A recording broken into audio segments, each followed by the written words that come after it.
I mean, he might be here later, but he couldn't really, like, get here in time, is what I'm trying to say. Good evening, ladies and gentlemen. On behalf of Principal Mike Dorsey and Athletic Director Mike Marsh, welcome to Manhattan High School for tonight's matchup between the visitors, the Washburn Rural Junior Blues, as they face your Manhattan Indians. Here are the starters for tonight's game in alternating order. First, for the Junior Blues, the 5'4" senior, number 1, J.V.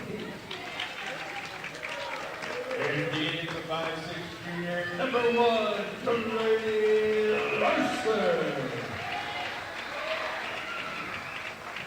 For the Junior Blues, the 5'3" sophomore, number 2, Brooklyn Rutherford.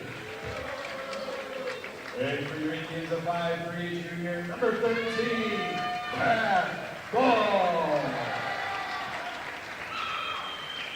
For the Junior Blues, the 6'1" sophomore, 5 Honey Liberty. And beginning the 5'10" senior, number 22, Isabel Peabody.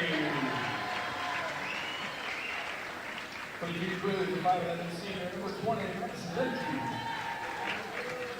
And beginning the 5'11" senior, number 30, Kingsley Cowles. For the Junior Blues, the 5'6" senior, number 22, Tiffany Bunker. And being the 6'4" senior, number 35, Tiffany Todd. Head coach for Washburn Rural is Kevin Porterwood. Head coach for your Indians is Scott Hall. Okay, I'm going to start. Is that cool? Okay.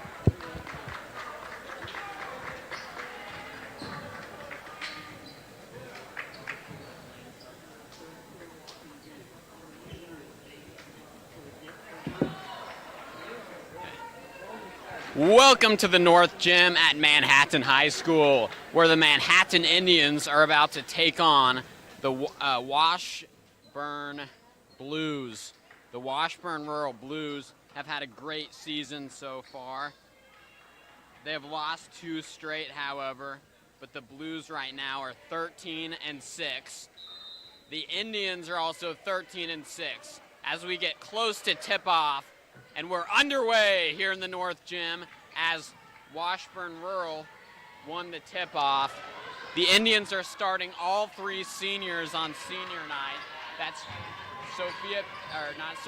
Isabel Peabody, Kennedy Dodds, and Kinsley Cowles. Cat Ball and Delaney Larson, 2 juniors, are also getting the start for Manhattan. 0-0 is the score. We're 30 seconds in. A senior for 3! Kinsley Cowles putting points on the board immediately. 3 points for her.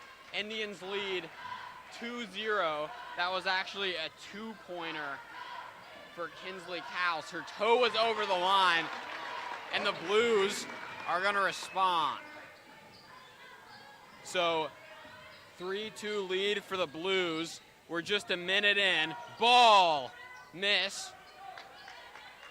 Washburn will rebound. Washburn blocked but fouled by senior Kennedy Dodds, once again here on senior night. Number 35 Dodds, first personal, first team foul. The line is shooting 2. Madison Lemke will shoot for Washburn. Misses the first.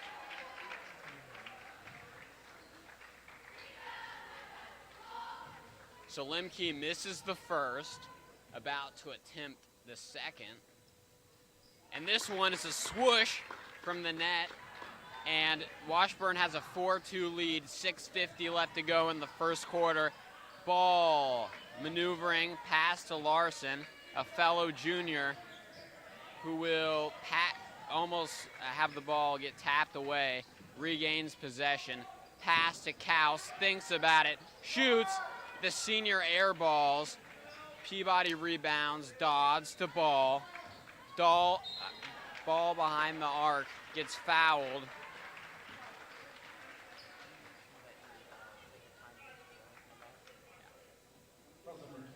So Washburn right now is leading 4-2, 6:24 left to go in the first quarter. Ball inbounds it.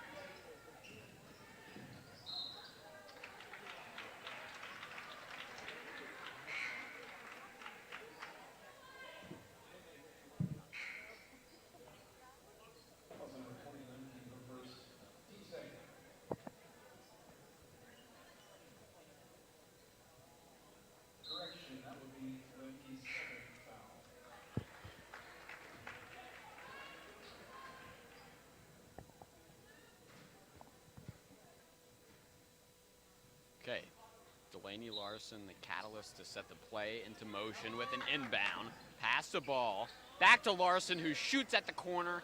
No good. Rattles off the backboard. Washburn's going to drive quickly in the fast break. And that is no good. Rebound, Washburn. Vickery gets it knocked out. Ball gets it. And lots of applause from the Indians section.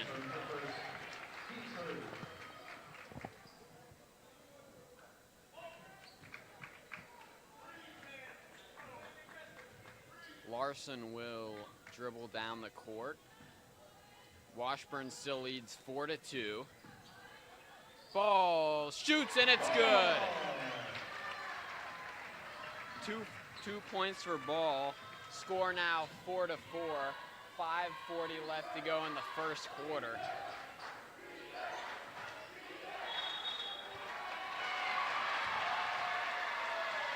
As there's applause from the Manhattan side.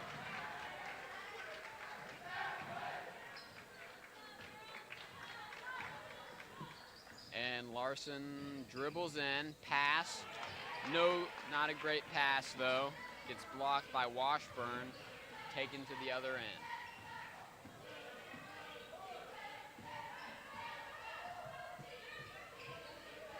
Around the horn, pass, no good, skitters off the rim.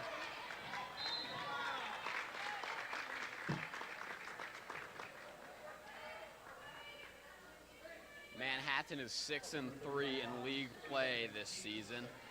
And just a reminder, this is the final regular season game of the year. Good pass to inbound it. Vickery.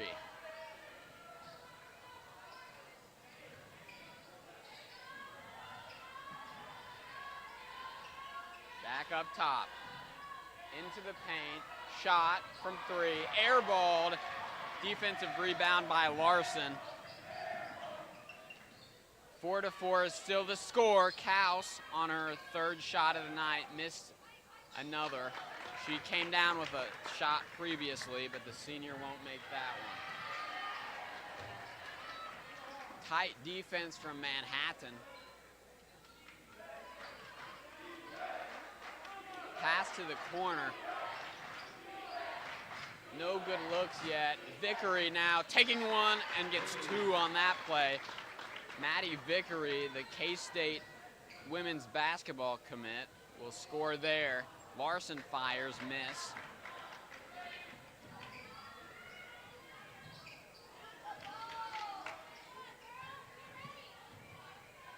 And it'll be a shot from behind the arc, no good. Rebound, Larson. Larson with some more rebounds. She's been solid for the Indians. Fumbles that one around. It'll be a foul. So Larson's going to get set up to inbound it. Bailey Bush will come in for Kennedy Dogs. The sophomore Bailey Bush has been just a great scorer over the season, a great defender. Just a lot of hope for her as she's just a sophomore this year.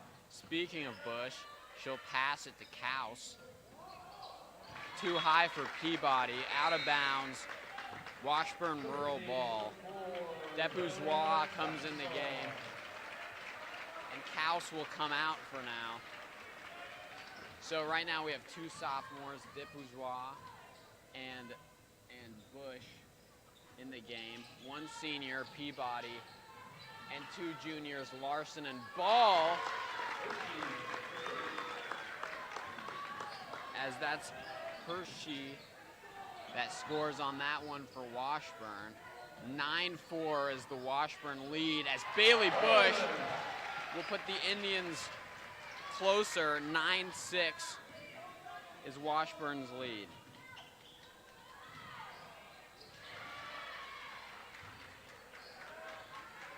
So 2 points for Bush, 2 for Ball, and 2 for Kaus, who's not in the game. Great coverage and applause from the Indians bench as it'll be Manhattan ball.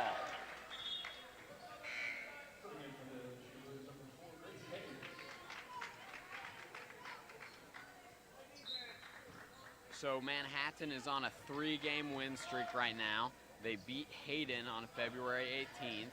They beat Junction City last Friday, and then they beat Emporia in dominating fashion, 68-27 this Tuesday.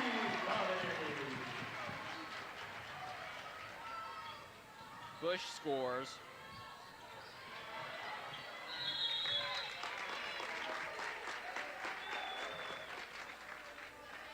Indians doing really solid this season. The implications of this game is that the winner will be ahead of each other in the Sub-State West standings, which is pretty big. But both teams are guaranteed to host at least one playoff game, as they're both top 8 teams. And the Indians really playing well on defense so far. 9-8 is still the lead for Washburn, but the Indians with another possession here. Larson maneuvers pass right to Washburn. Fast break. And it'll be a steal. DeBourgeois snatching it. Pass to Peabody. Peabody puts it up. No good. Washburn Rural rebounds. 2 minutes left in the first quarter. An eventful and very physical first quarter so far.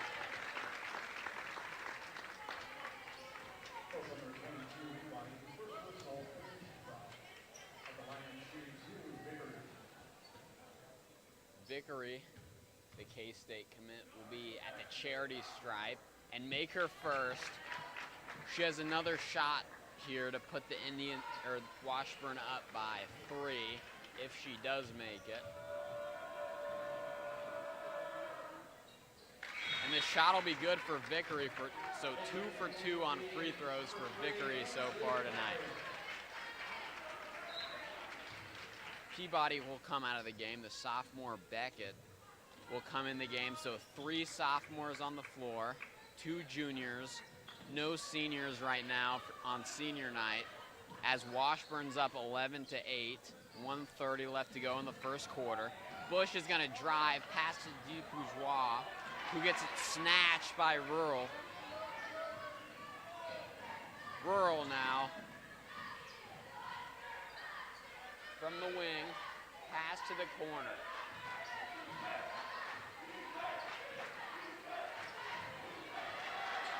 Great steal by Ball. And now Bush is going to pass it to Larson. Step back 3, no good. Off the mark, air ball. Washburn Rural will have the possession of the round ball here. Vickery will tap it in. 1 minute remaining in this first quarter. Washburn Rural up by 3. Physical first quarter so far.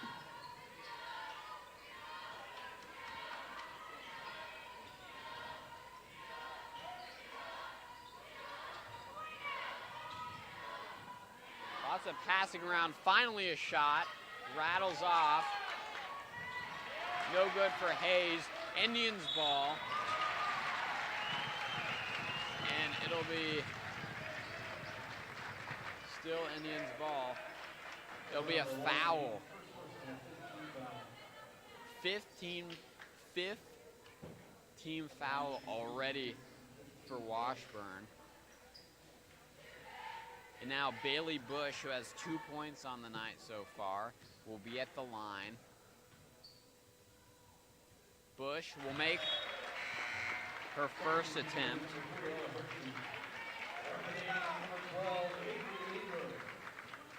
Bush actually has 5 points on the night. Bush is a starter on both varsity soccer, varsity basketball, and varsity volleyball, so a strong tri-sport athlete in Bush.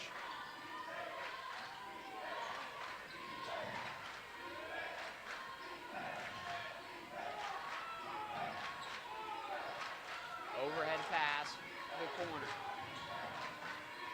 10 minutes left in the quarter. 11-10 is the score. Blues up. 2 seconds, 1 second, last shot of the quarter, airballed. 11-10 will be the score going into the second quarter in a very competitive game where both teams right now are 13-6 on the year, and they're fighting for the second spot in the Centennial League here tonight. And so starting games has been something Coach Scott Mall has said has been a really crucial thing for Manhattan, because the Indians now have won 3 straight. Before their 3-game winning streak, they actually lost 2 straight games, and it was partly because they were losing early in those games. So a promising start, although it is a tight one, as we are about to begin the second quarter.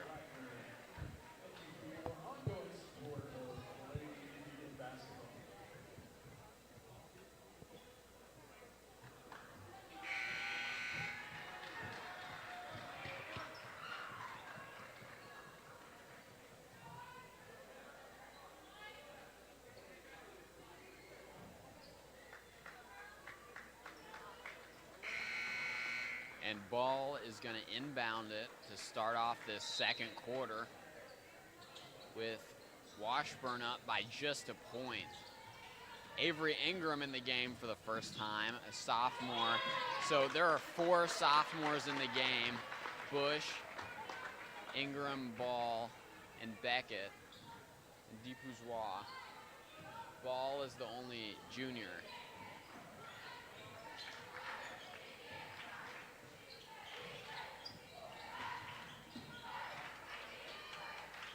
So it's good to see that next year's team will be promising as well with these current juniors and sophomores.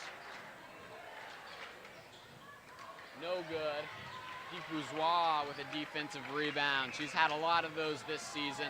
The tallest player right now in the game for the Indians. Shot off. And DePouzois will get her first bucket of the game. So 2 points for DePouzois on the night. Vickery makes it. That's good for Vickery. And just a back and forth game so far. Another league change. Washburn's now up 13-12. As Beckett will shoot from behind the arc, bounces off the rim.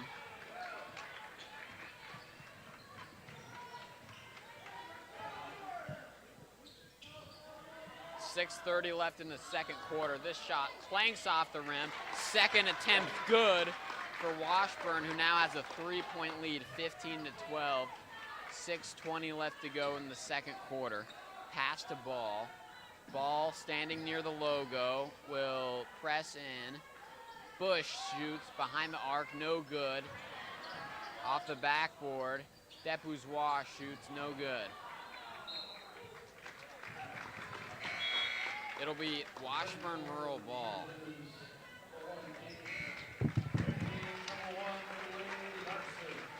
Kate Hink is going to come in the game for Washburn.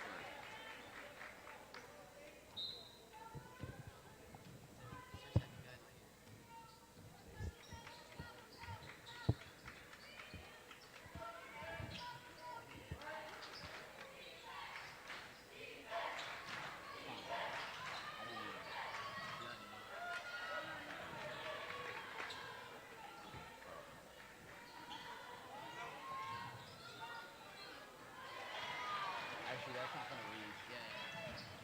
I didn't study for this game anyway.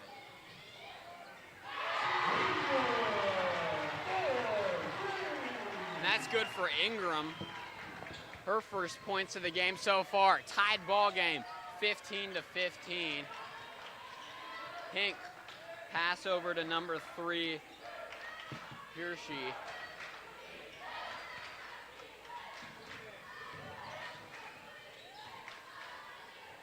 Five minutes to go. Shot off the rim, no good. That goes out of bounds. Manhattan ball.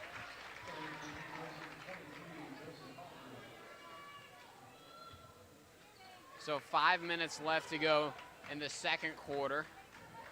Ingram dribbles down the court. Still, the Indians have 4 sophomores in, 1 junior. That 1 junior is Larson, who passes to Ingram.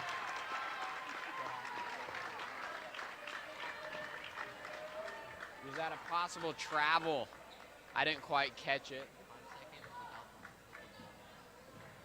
Oh, 5-second violation for Larson, sorry.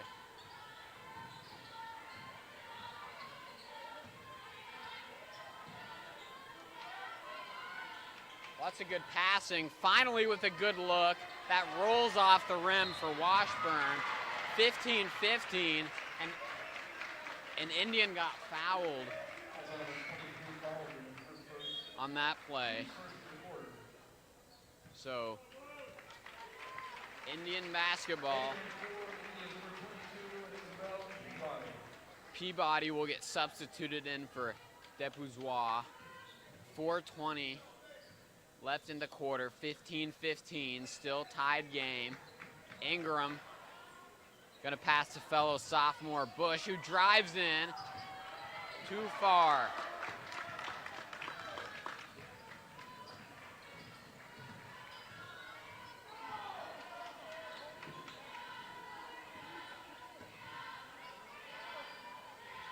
Pass to the corner.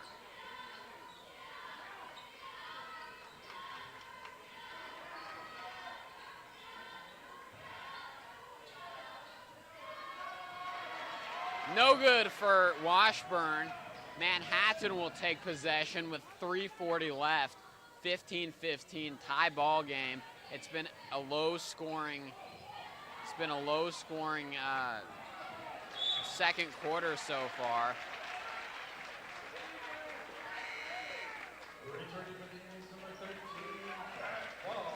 Cat Ball, the Gulf State champion for Manhattan girls golf, will now come in the game. She stands at 5'3", but she's been one of the most dominant players for the Indians. As Bush drives in, ball from the key, no good.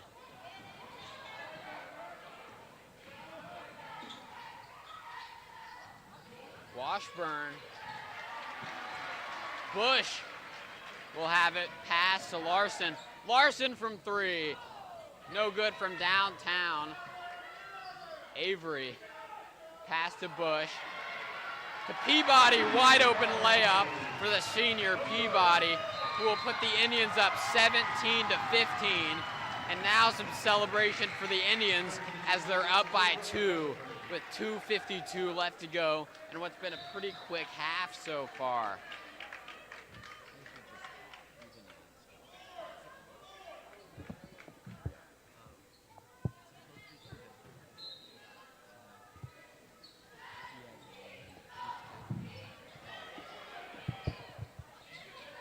Pass to Larson, 2:45 left in the half. Larson's gonna zip it to Ingram. Ingram drives in, pass to Peabody, what happened there, Oddvith? Yeah, so I think just a travel call there on the shot fake, so.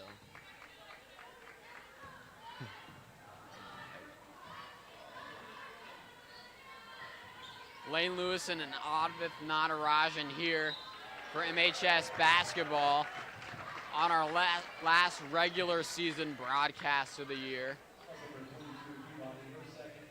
17-15 is Washburn's lead, 2:25. So within that zone, Manhattan's really done a great job of neutralizing Vickery makes her first. their size inside. MHS has done a really good job of neutralizing that, but I think Washburn, if I were them, I'd just keep trying to hammer it inside over and over and use that size advantage. Get to the line. Vickery misses her second, but Washburn gets a rebound. So Washburn down one. Wow, And what a one layup there. from number one for Washburn. That's Kate Hink, who was able to just zip it up there at the last second. Contested. High off the glass there. Great finish. And she'll miss the and one opportunity. So the away team here, Washburn, is now up 18-17. Steal from Hink. Hink will get it knocked out. Good defense there. Might have gotten away with the foul there, but nonetheless, good recovery. Kate Hink inbounds. Looking for someone to inbound. At the last second, he'll zip it to a teammate. No good for Vickery. Manhattan with a chance to take the lead here with 1:45 left to go in the half. And another steal from Hink. She's had really good coverage on the Indians so far. Shot no good. Skitters off. And Hink will collide with the bench of Washburn. There's a big clank, but she's just fine. This second quarter has been quite scrappy from both sides. This final minute, we'll have to see who settles down, executes their offense down the stretch. And that was a planned curl for Larson, who took it there. Ball, trying to maneuver the ball over to Larson. Back to ball. Ball shoots from downtown, no good. Shot from two, off the rim. Manhattan ball, 1 minute left to go in the half. Manhattan down one. Fans wanted to travel there, but And it'll be out on Peabody, so Washburn ball. Washburn really trying to get out in transition before MHS can set in their zone. So got to make sure that the Indians protect the ball, have productive possessions on offense. Yeah, so Washburn has actually lost 2 straight, Oddbit, but before the 2 losses, they won 6 in a row. So it's just been the offensive efficiency they've really struggled with, getting points. Right, and they've played some couple quality opponents. I think it's Hayden and T High.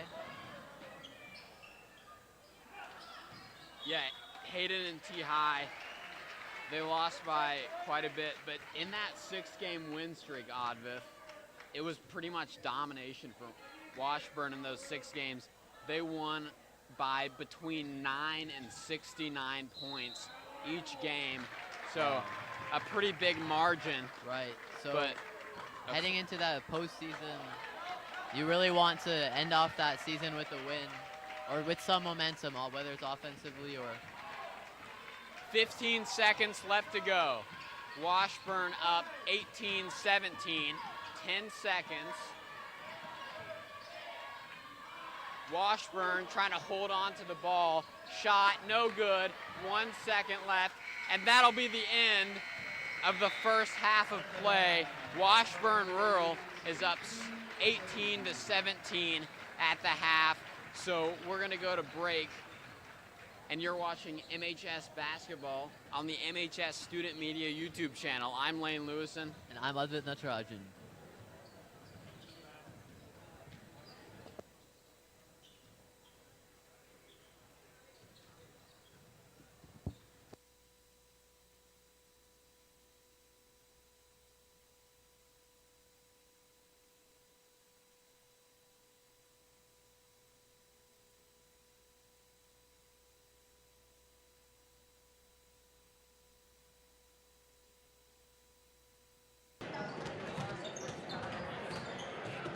Score big with WTC Fiber Internet for your home, a truly local company with big-time service.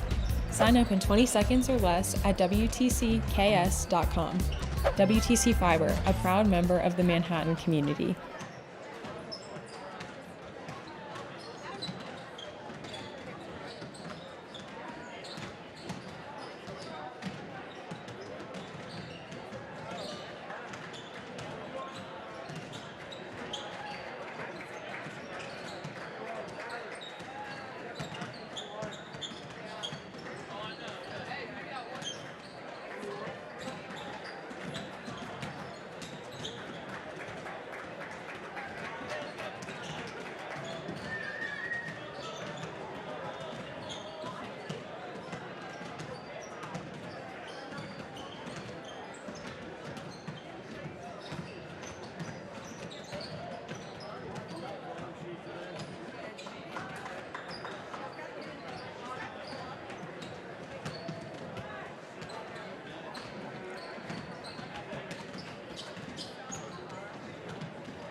welcome back.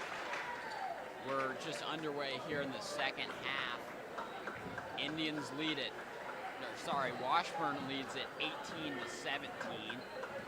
We're just 5 seconds in to the second half of play on this senior night in the North Gym, as Peabody has a leaping shot that makes it in. Indians lead. And a steal coming off strong. Larson, yeah, that's good. Indians now with a 3-point lead, 21-18. And Washburn will call a timeout. The perfect start to that half for the Indians. Interesting to see Rural staying in that man defense. I think that bodes really well for offensively for the Indians as this game progresses. Yep, that's right. That was 4 points in just 30 seconds for the Indians.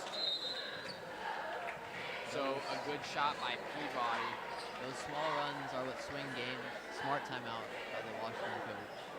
Sort of settle down the players, refocus, and prepare for the next possession. Yeah, Delaney Larson, cat ball, Bailey Bush, Yelena DeBourgeois, and Isabel Peabody now in the game. They've been kind of like the A team for the Indians over the course of the season. So I would guess they would probably all be in for the majority of this half together. Shot. That's a swoosh. Washburn responds after their timeout, 21-21 tie. Knotted up at 21 once again, 6:50.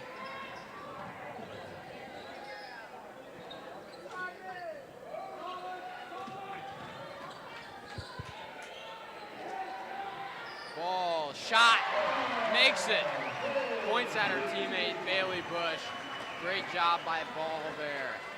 Putting the Indians up 24-21, 6:30 left.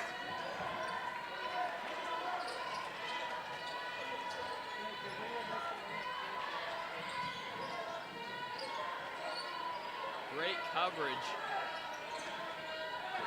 Now Vickery will drive in and shoot. Misses the layup, rebounds it, makes it on the second try.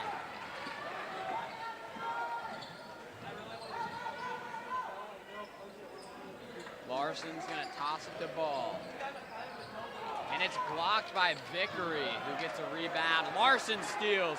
Larson from 3, no good. DeBourgeois rebound. Washburn fans wanted to travel there again. Big block there by Vickery. Vickery is a 6'1" sophomore, so the tallest woman on the court right now from both teams, and you can tell that she really uses her height to her advantage with that defensive presence. Both defensively and offensively, just saw her follow up on the other end. So if I'm Washburn, I want to feed her down low every time.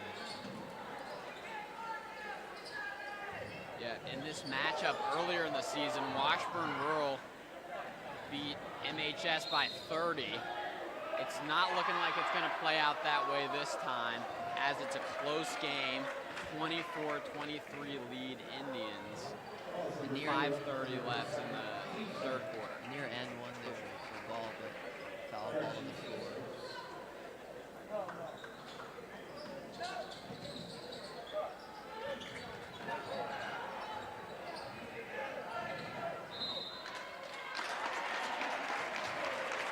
Offensive foul there. I guess a push off on Larson. Possession comes up empty for the Indians.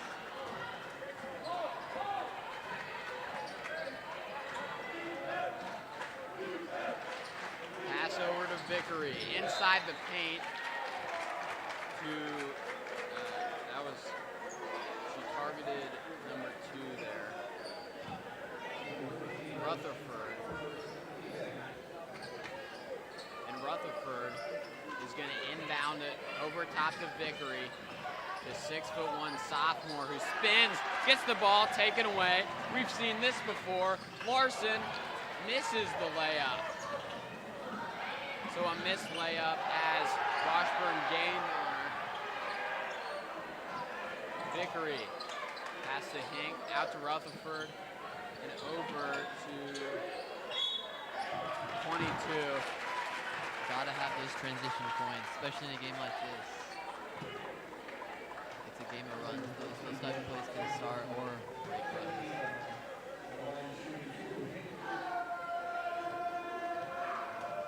Kate Hink will drain the first attempt.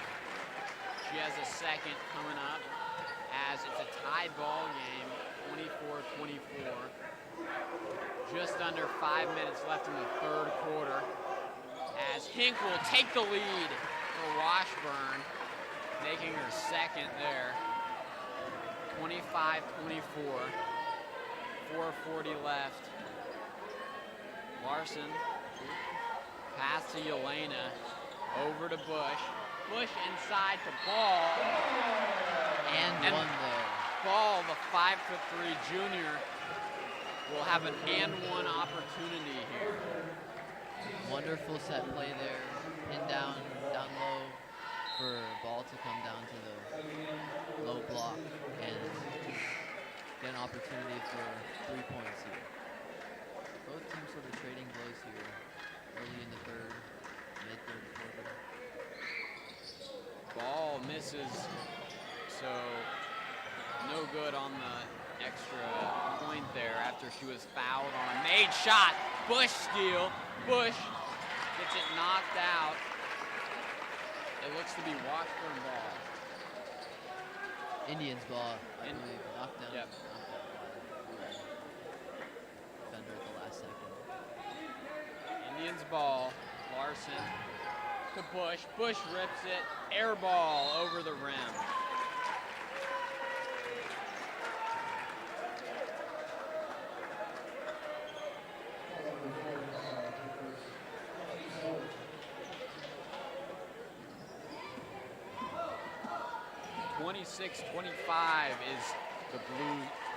The Indians lead by 1. 4 minutes in the third quarter. Hink, layup, good. They're really starting to work that zone, moving it through the middle, which is how you exploit that 2-on-2. Get them moving side to side, find the weak Larson's side. gonna toss the ball. Ball, no good. Depuzois rebounds, no good on her attempt. Manhattan's been really crashing the boards effectively. Just a few missed finishes here, but they just got to keep up that intensity on both sides.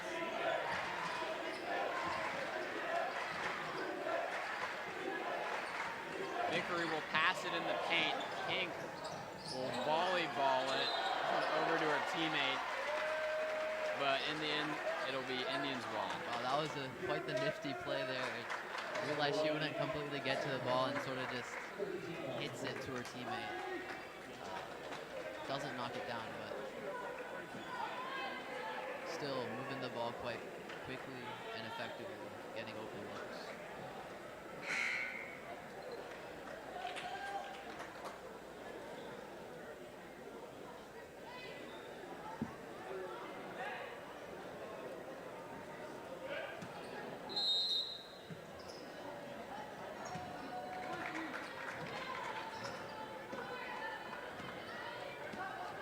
Minutes left in the third quarter. Washburn leads 27-26. Larson maneuvers into the paint, pass out to junior Ball.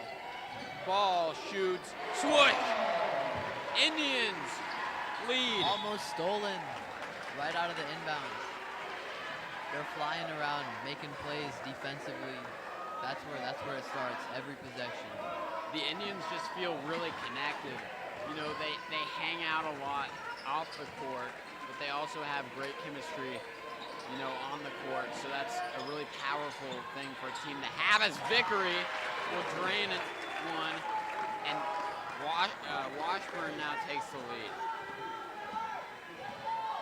Washburn Rural with a 29 to 28 lead. 2 minutes and 10 seconds left. In the first half, those shots weren't really falling for Vickery, but if she can get going here in the second half, it could be really, really good for Washburn to get ahead in this game. Pink is gonna pass it over top to 4. And now in the paint, it'll be a foul on Manhattan.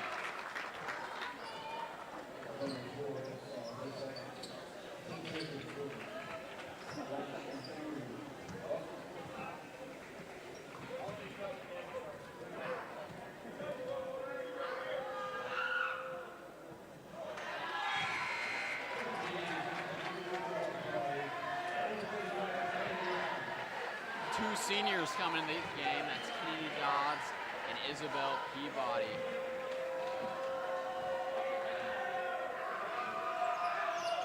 And Bunk will make her second. She missed her first. So Washburn leads by 2 with 1:48 left in the third quarter. Now Ball shoots. That one is shy of the cup. I think Ball should keep looking for those mid-range opportunities. She's been really effective with that throughout the season.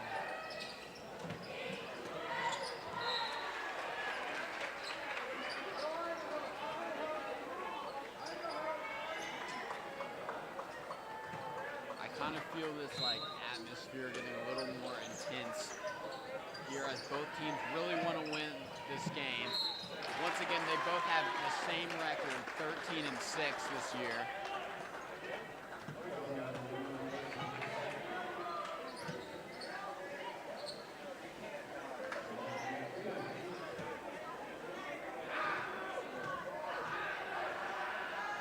Here's Hink, who misses. If you're just joining us, this is MHS Student Media's broadcast of MHS Tribe Basketball on senior night. Hink will make her second. That makes it 31-28 Washburn. With a minute to play Larson in the third quarter. 4 past the ball, but Ball will get a hold of it and drive. And she's blocked. But it'll be a foul, it looks like, on Washburn Rural. And Cat Ball is not someone that you want to foul, as she's very accurate from behind the arc. She's made more free throws than anybody on the Indians. But a case of the announcer's curse, as she'll miss her first.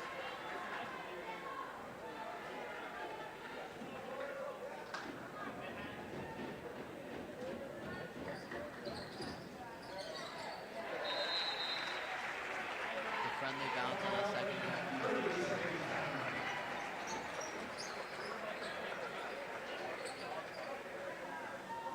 So, timeout on the floor. Both teams just strategizing and saying what has worked so far in this game. So, Advith, what's been working well for Washburn as they're ahead right now? Yeah, I think compared to the first half, they've really upped the tempo offensively within the half court, that is. Really popping the ball around and most importantly finding Vickery in the middle and using her size to that advantage and moving off of her into the short corners, finding open looks and opportunities to score or get to the line. And what can the Indians do with their roster to combat some of those points? I think continuing to rebound offensively. We've had multiple second chance opportunities, just haven't been able to finish. So staying feisty on the boards and then limiting our turnovers, having controlled possession, especially down the stretch, staying under control. 1 minute left in the third quarter. Less than that, in fact, as Vickery will get the ball snatched. Larson takes it down the court. Now trying to push in past the ball.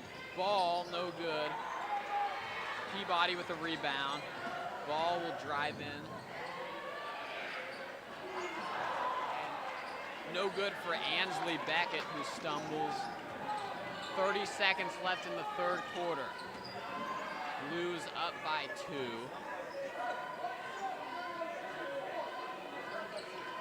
The Blues going really slow tempo here, trying to waste off most of the rest of this quarter as there are 12 seconds left in the third quarter. And now trying to get some points with 5 seconds. Shot from 3, it's good. A deep 3. And that'll be the end of the third quarter of play here from the North Gym at Manhattan High School. It'll be Washburn lead by 5, 34-29. Oddbiff. Points have been pretty hard to come by so far in this game. It's been very scrappy. And so that's the perfect way you would want to end the half if you're Washburn. So we'll have to see how Manhattan responds. If they can use a really strong start to this fourth quarter, that's going to be key. Just like they started the first few minutes of this second half. Got to start strong and then ride out that momentum and stay locked in, stay focused, stay composed down the stretch.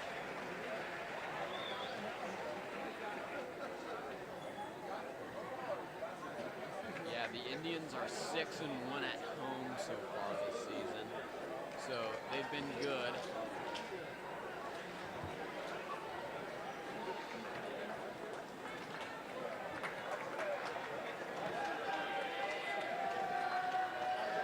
Really key starting possession here. Yeah, the intensity is starting to build as Cat ball is going to inbound at the start of this fourth quarter of play.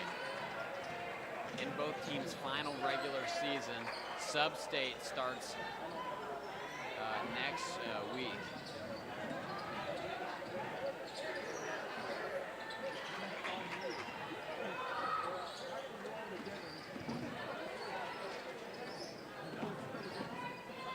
Larson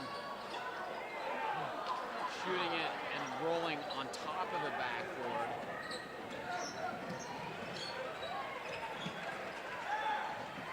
Great defensive possession there by Washburn to start. To set the tone. Washburn can control the pace of this fourth quarter. They're going to be in the driver's seat. And one there. And that makes it a 7-point lead for the Blues here. You start to feel a tide turn here towards the Blues way.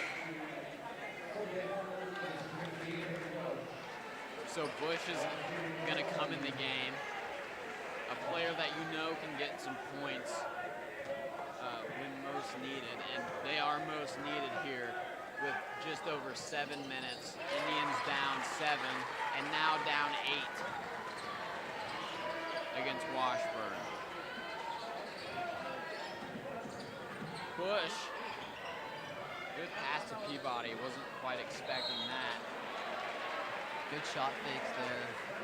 Got the defender leading, headed to the line. Important free throws here.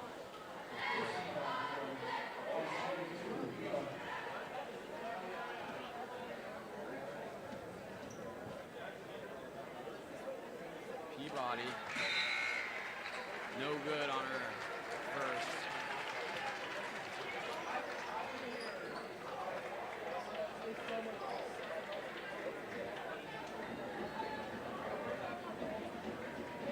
And Peabody will miss her second, so some big shots that the Indians needed will not go down.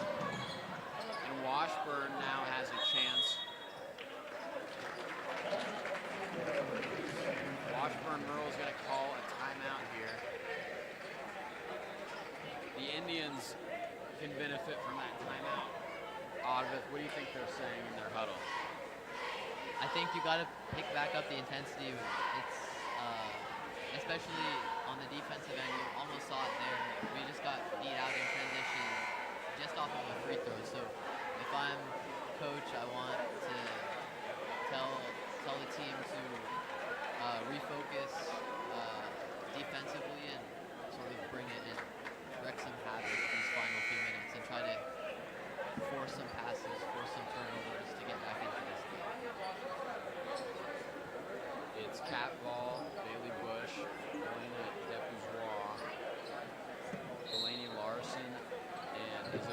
Peabody on the court right now for Manhattan. 6:50 left in the game, the final regular season game, as Cat Ball gets the steal in transition, misses.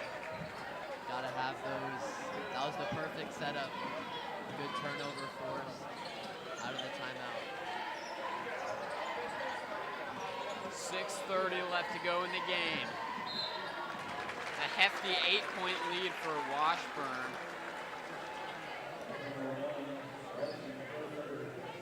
Shifted to the man-to-man now, defensively, which is good with time winding down.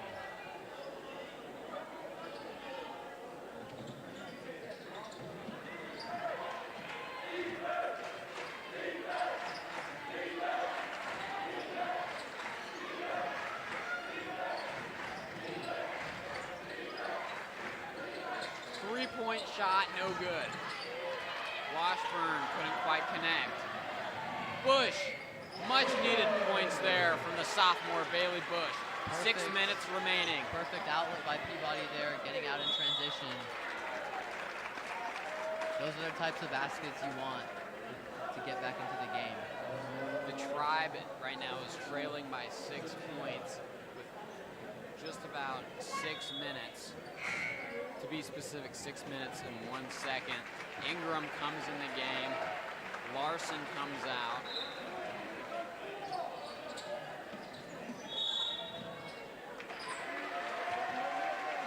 Moving screen, I believe, or some sort of offensive foul off the ball. But a score here would be huge. I look for a set play. Try to get someone open down low. Don't force any threes.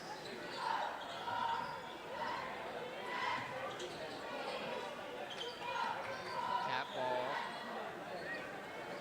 drives in, tries to sneak it into Depuzois, but the Indians were fouled.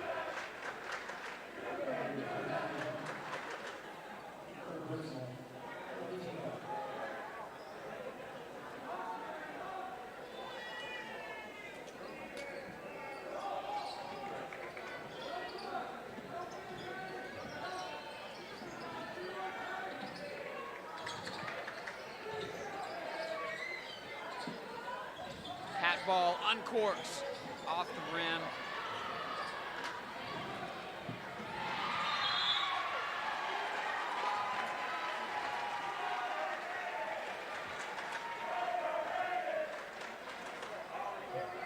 So an overrated chant targeted at Maddie Vickery of Washburn Rural. K-State commit. Yeah, K-State commit. Just a sophomore this year. 6'1".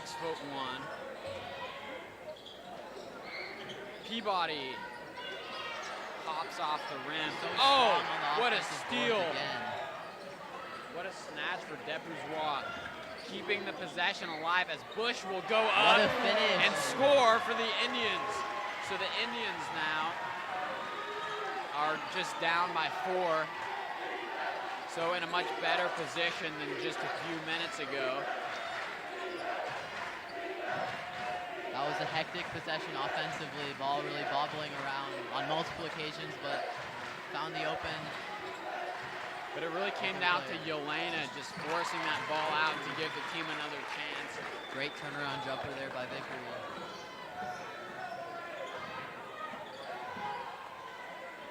A 6-point lead for Washburn. Peabody couldn't quite get it to roll in. Game's really opening up now. It'll be about who can get stops down the stretch, and especially for the Indians, who can find turnovers and getting out in transition for quick buckets.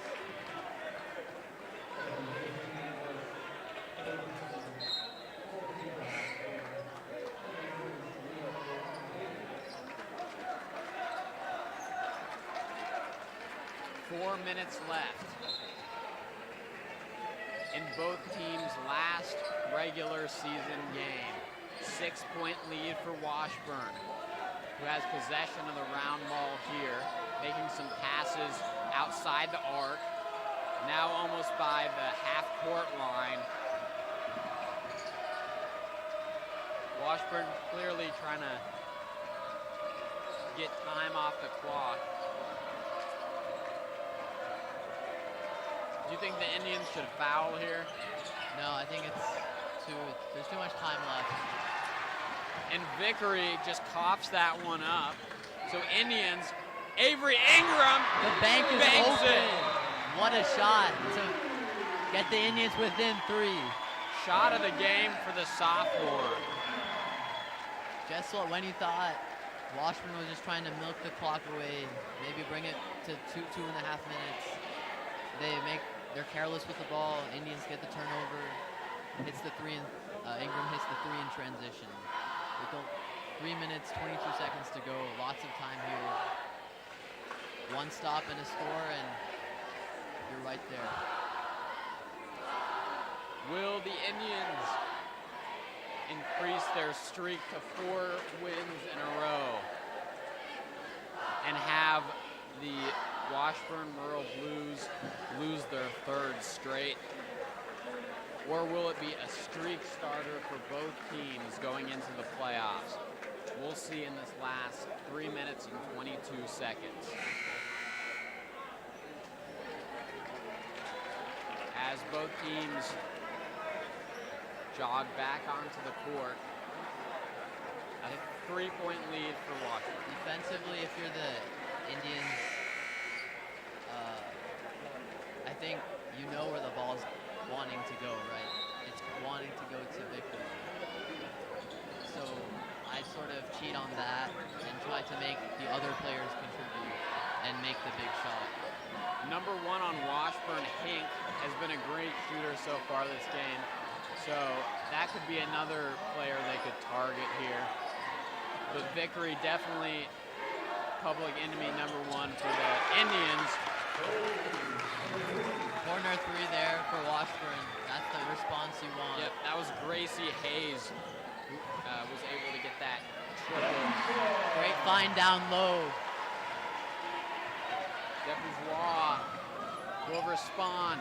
4-point lead for Washburn in this tight league game. .235 left to go in the game. 2 sophomores will come in the game. Washburn will be shooting 2 here.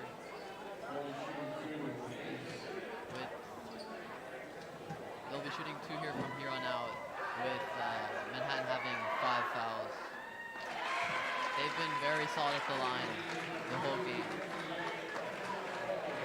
So 2 sophomores, Ansley Beckett and Avery Ingram, will come in for 2 other sophomores, Bailey Bush and Yelena Bourgeois. And Bunk will make both of those, so a 6-point lead in favor of the Blues with 2:30 left to go in the game. Ball zips it over to Ingram from the key, no good. Would that be 3 shots or down low?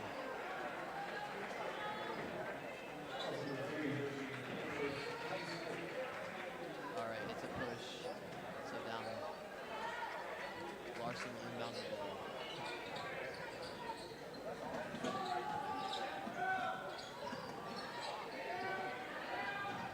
Avery Larson, pass to Catball, over to Beckett. Beckett, open pass to Ingram, who scores a swoosh. Splish splash from Avery Ingram. Almost stolen there. Ingram has really come alive these last few minutes with a couple of huge threes. 3-point ball game, 2 minutes left to go in the game. 44 to 41 is the Washburn Rural Blues lead. High pass, almost slipped away from her there. Hink is gonna drive in pass to her teammate number 3. And now Bunk shoots from downtown and scores. Again. Ingram and Bunk trading threes here. And that's a clutch one down the stretch in clutch time. Got to score quick here for the Indians. Cat ball just rolls off the rim. We're looking at just over 1 minute.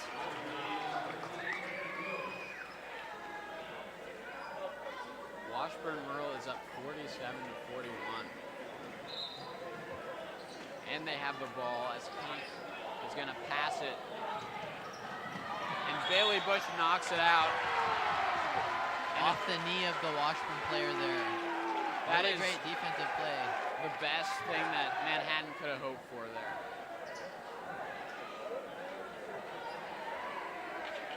Got a quick two here, or run a set, try to get an open look from three.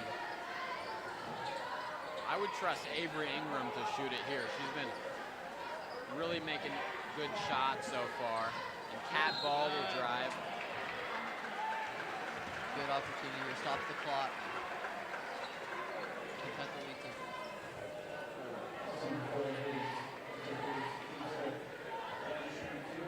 So who would the Indians want to foul here after this? I mean, Vickery, obviously she's a great player, but she hasn't been that good at shooting free throws. And I think that Washburn might give her the ball, so we'll just have to see. We just have 50 seconds, so this shot is crucial from Cat Ball, who misses both. I know that she's not happy about that, as Cat Ball will foul Pink, who will now go to the line with 47 seconds. Washburn leads 47-41.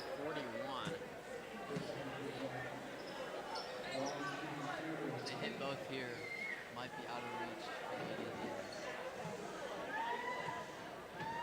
47 seconds to go. Pink will cash in.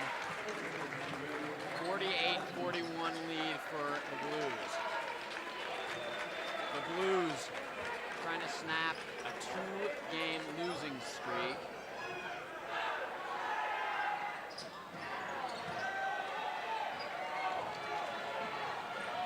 .43 seconds. Indians down by 7. Larson, and it'll be out of bounds on the Blues.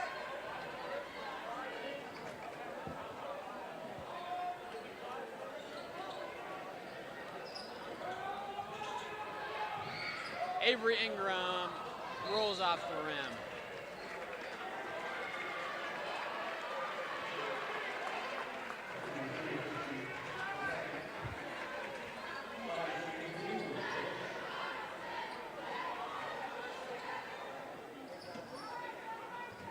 Bailey Bush with 2 shots, 30 seconds remaining. Cashes in on her first. Hayes will come in the game for the Blues. Second shot, rolls out, in and out. That one just popped out of the hole like a gopher.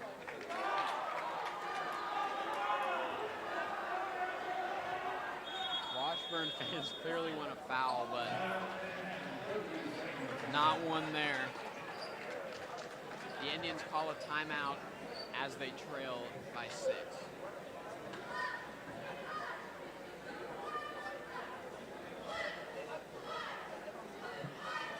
Turnover off the inbound here.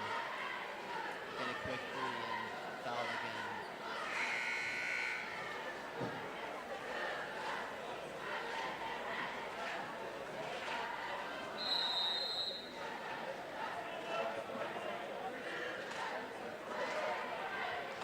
Okay, so Manhattan in crunch time here. Trying to end the regular season with a 4-game winning streak. Although it's becoming out of reach here unless the Indians can cook up something incredible with 26 seconds left as they're down 6. Not in the corner.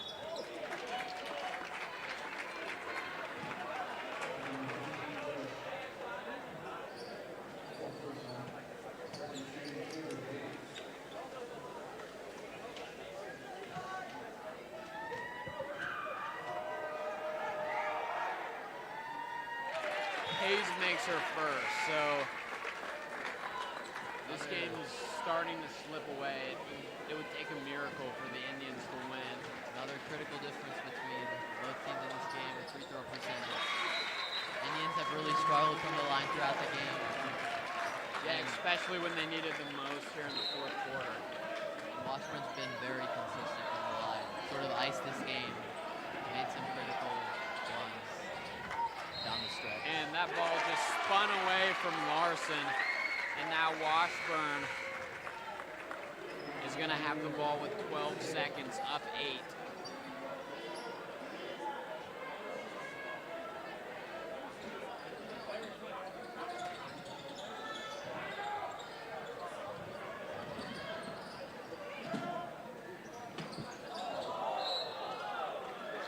Seconds, 6 seconds left.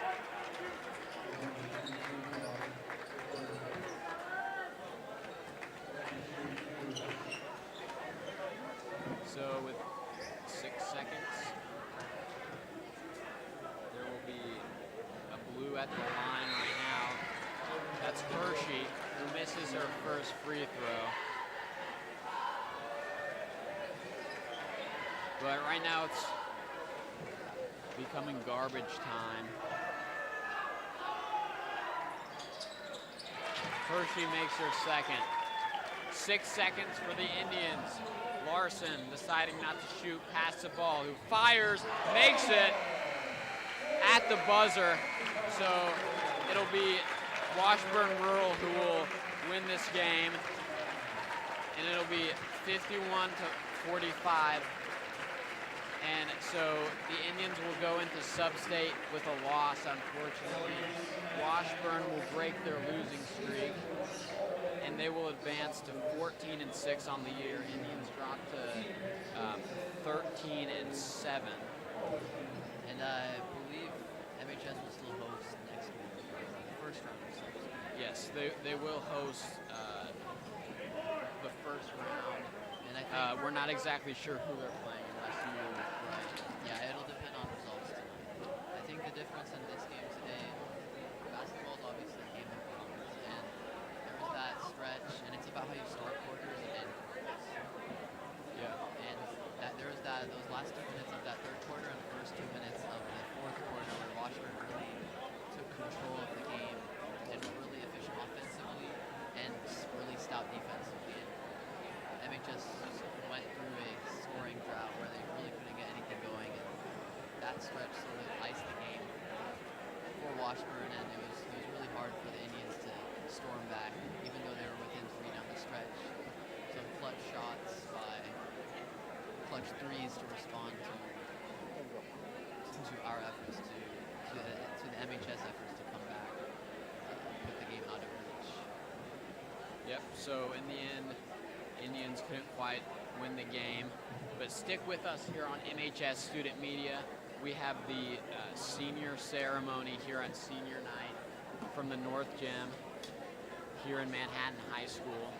And then after that, we'll have the Indians boys team, who are 6 and 13 this season, and they're going to take on the Washburn team that has been really solid all year. We'll see if the boys can figure out how to make an upset there. But yeah, you're watching MHS basketball on the MHS Student Media YouTube channel. I'm Lane Lewison. I'm Adil Nadraji.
Our first player is Landon Knox.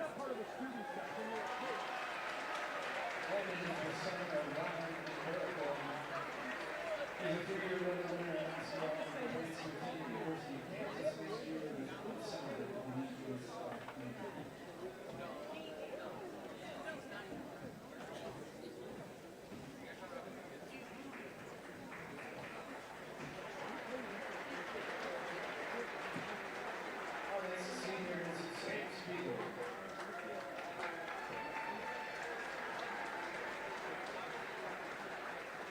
Sam is the son of Bill and Judy Spiegel. Sam is a two-year Lebanon basketball team and also competes in cross country and baseball. Next year, Sam plans to pursue post-secondary opportunities in baseball and the major physical therapy.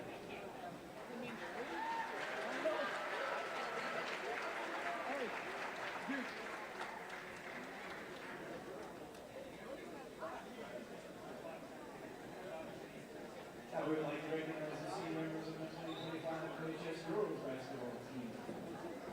Our first senior is Kennedy Dodds. Kennedy is the daughter of Darnell Coach Dodds. Kennedy is a junior winner and is a team captain this season. She's one of the team leaders in rebounds and block shots. Kennedy plans to attend Clark County Community College and is reporting to further her basketball career and making an early childhood education.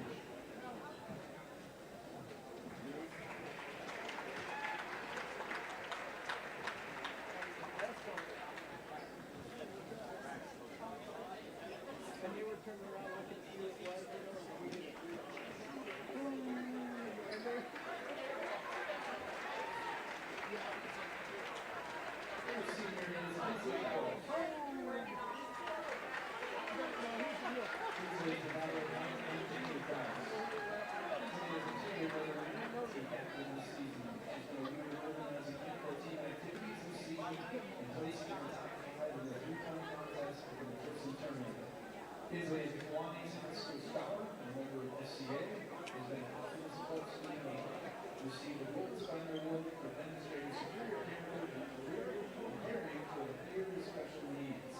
Kinsley will be attending Bethany College to continue her basketball career and work with a double major in chemistry and biology.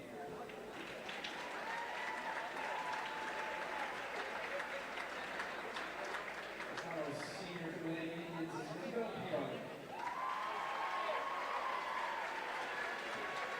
Isabel is the daughter of Nicole and Jason Peabody. She's a 4-year level winner in basketball, has started every game this season and is a team captain. She was named to the All-Academic team with ASU and was one of our team leaders in rebounds and free throws. Isabel has been a starter in MHS volleyball and softball teams and is a member of the National Honor Society, SCA, and Spanish Club. Isabel is committed to the rowing team at Kansas State University and plans to major in elementary education.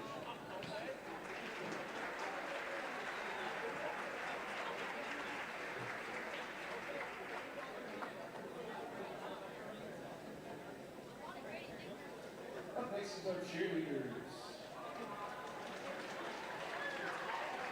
Our first senior is J.V and Varsity. Is the daughter of Stephen Amara and Ambulance.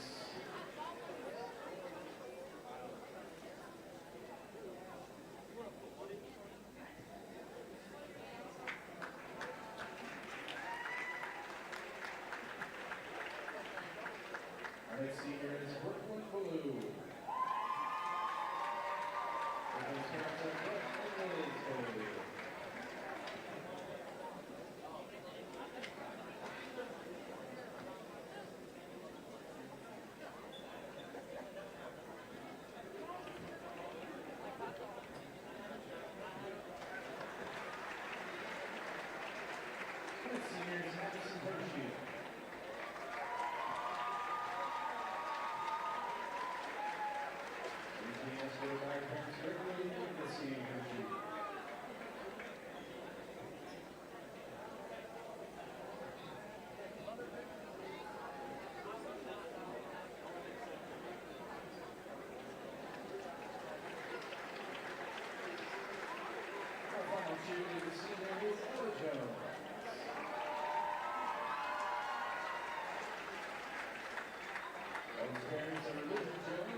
Up next is our kids series. First senior is Evan Crouch. And there's the daughter of J.V Crouch. She's captain of the dance team. This is her third year on the squad. She will be attending Arkansas University Midnight Exercise Science.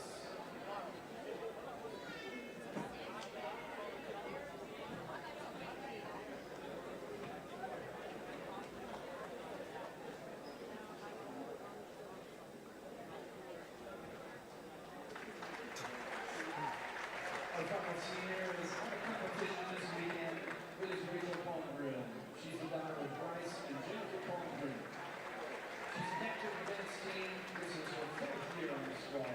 She will be attending Kansas University, majoring in visual communications.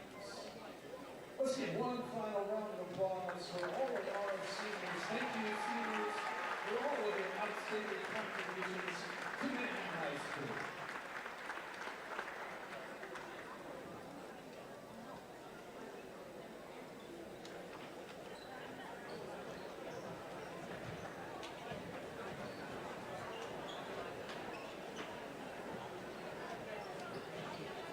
Let's show you our Lady Indians next matchup will be the first round of sub-state next Wednesday right here, March 5th at 7 p.m.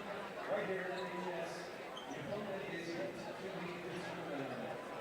Stick around for the boys matchup kicking off in about 20 minutes.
Good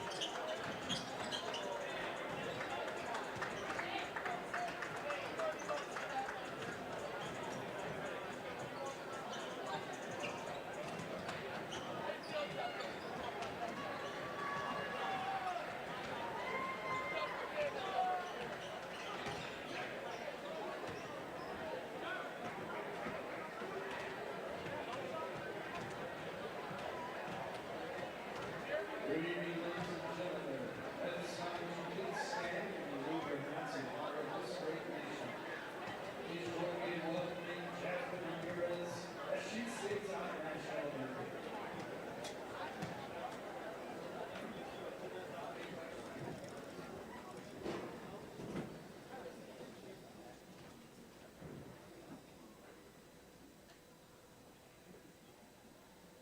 Oh, say, can you see by the dawn's early light what so proudly we hailed at the twilight's last gleam? Who brought stripes and bright stars through the perilous fight? O'er the ramparts we watched were so gallantly streamed, and the rocket's red glare, the bombs bursting in air, gave proof through the night that our flag was still there. Oh, say does that star-spangled banner yet wave o'er the land of the free and the home of the brave?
Welcome back to the North Gym at Manhattan High School, where the boys now are going to get a shot.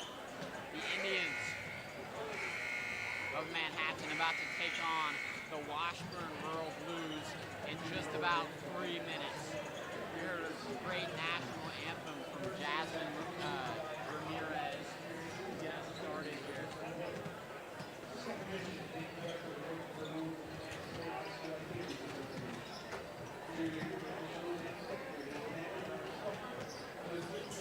The senior night matchup between the Blues of Washburn Rural and the Indians of Manhattan is the last final regular season game before the sub-state playoffs begin. Washburn Rural is red hot right now. They've won 10 out of their last 12 games and are on a 6-game winning streak. In addition, they're 15-4 on the year and are well in place of winning a Centennial League championship. On the other hand, Manhattan is 6-13 coming into this game.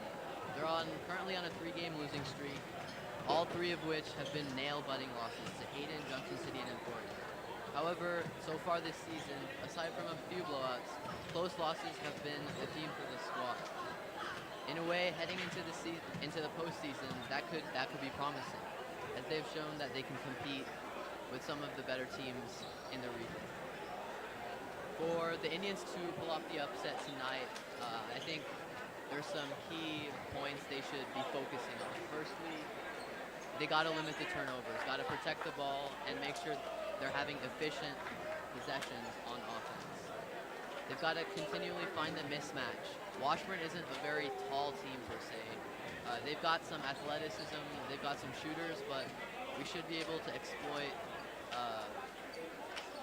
their lack of size down low, getting it to Sam, letting Sam rebound the heck out of the basketball, and finding our shooters in the corner.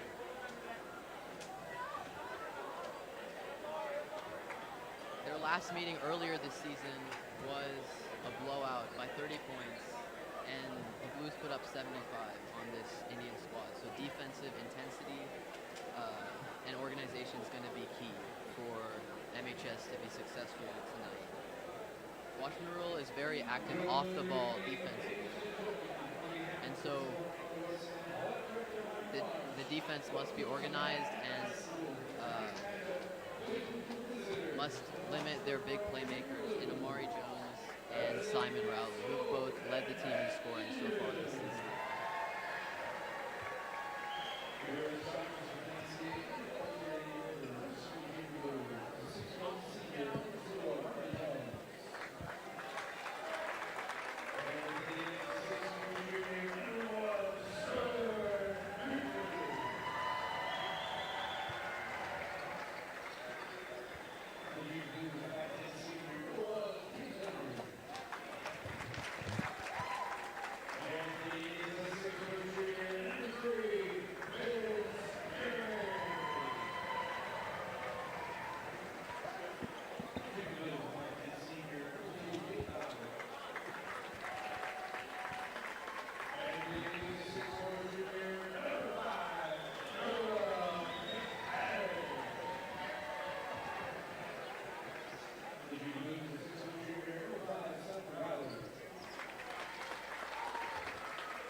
All right, we are set to go tonight with the Centennial League matchup between Washburn Rural and the Indians of Manhattan.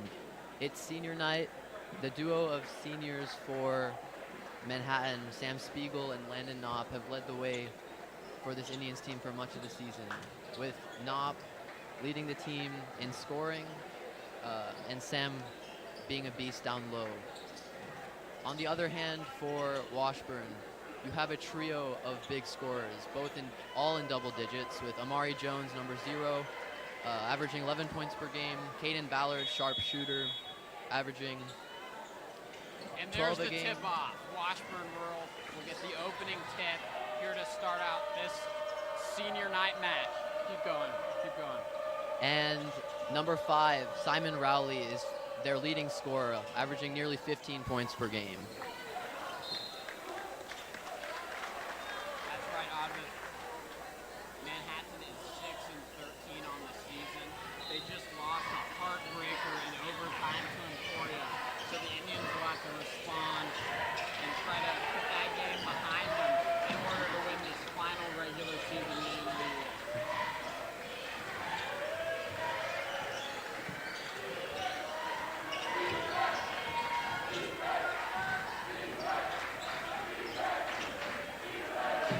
Lots of passing. Not any good looks so far for Washburn Rural. So last game that they played against each other at Washburn, Washburn really took advantage of the man defense that MHS was playing. They were running circles around us, so good adjustment to start, running the zone. And historically, MHS has always defended better in the zone. McFadden drives in, but Spiegel will score. Great assist by McFadden there. Noah McFadden, the junior. McFadden and Knopp, the leading scorers for this MHS team.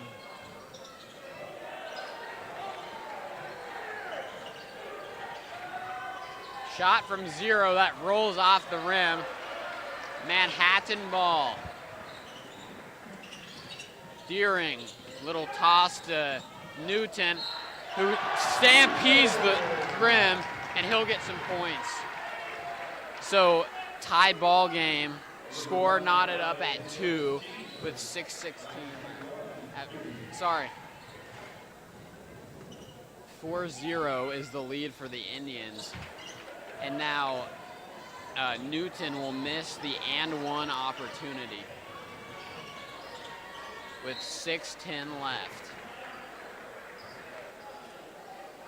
Much stronger start here for the Indians compared to their last matchup, where they were shut out, I think, up till 10-0 in the game.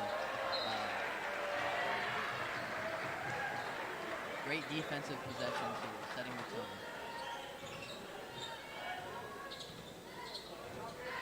Deering will dribble to the other side of the court, and it'll be a travel called on Deering. Deering is a guy that Coach Benji George says that he's stepped up a lot. He plays a lot of good defense around the arc, and he's also got some good mid-range and long-range shots for the Indians when they've needed it most.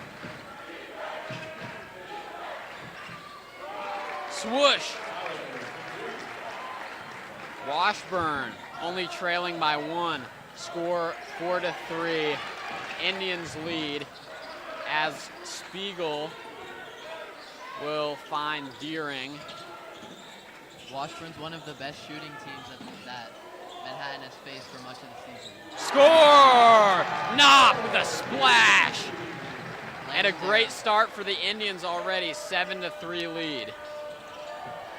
And a steal for McFadden, who was able to tip it over to Sawyer Newton. Now McFadden from behind the arc, no good. Flanks off the rim.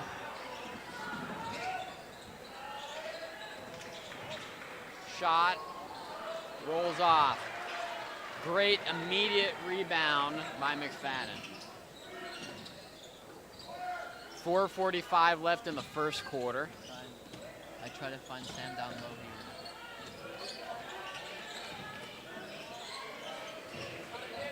Got a matchup.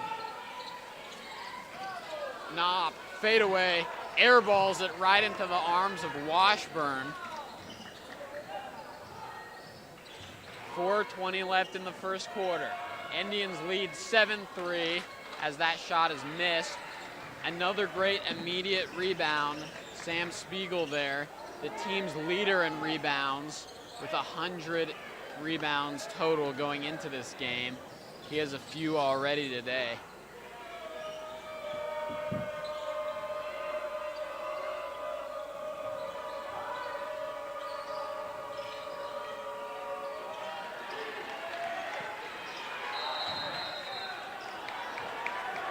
Jump ball there. Tim Washington, Will Carpenter, and Henry Witt are coming in the game for the Indians as Knopp, Spiegel, and Newton will come out. Fairly inexperienced group on the court right now. Most of these players' first years at the varsity level. Henry Witt's a guy I'll watch. He is a great cross-country runner, and that translates to fast breaks, just getting to the other end of the court quickly as Carpenter will hit it home. Carpenter also leads the team with three-pointers made this season, so If he can get to the basket, that'll open up the 3 ball.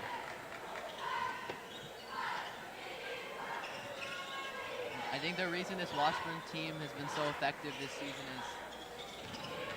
is that they have a really balanced attack. They have 2 slashers in Amari Jones and number 5, Simon Rowley, who have both been leading scorers and finishers at the rim, but then you also have 3 knockdown shooters, Ballard, Leonard, just to name a few. So Drayden Chunkaruyan will miss his first free throw. It was good coverage by the Indians up at the low post as he misses his second, but just they got a little too physical as Washburn rebounds. And Deering will have a layup opportunity, wide open, and he takes advantage, giving the Indians an 11-3 lead. Just under 3 minutes left to go in the first quarter. A hot Indian start. Indians trying to snap a losing streak. Big 3 there to stop the flurry of scoring from the Indians. That was Brooks Ballard, the freshman, who got the bucket there. It's been a relatively clean game so far, which has benefited the Indians. They've had productive possessions, and they haven't given up the ball as easily. McFadden gets it to Witt. Witt maneuvering, no, couldn't quite get it, rolls off. And it'll be a jump ball, and the possession arrow was pointed towards Washburn. Nevertheless, Sawyer Newton will come back in the game as Deering makes an exit.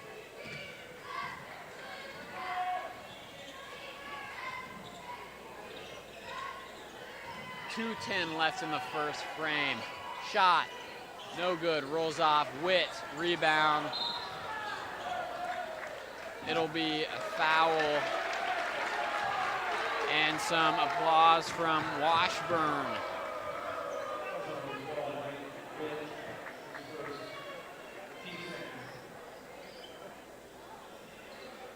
Fast starts have been pretty hard to come by for this Indians side so far this season, especially last 3 games. First quarters have been very scrappy, very low scoring. So good sign heading into the second and third quarters. Amari Jones was fouled.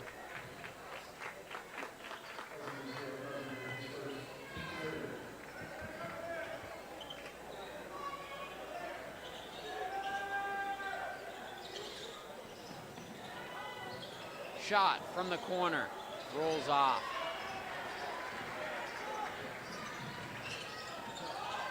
Carpenter between his legs, turnover. Washburn. Caden Ballard. Amari Jones with the shot, no good. Those are the types of possessions you don't want if you're the Indians. No passes made, just dribbling out of control. Amari Jones will get 2 attempts from behind the line.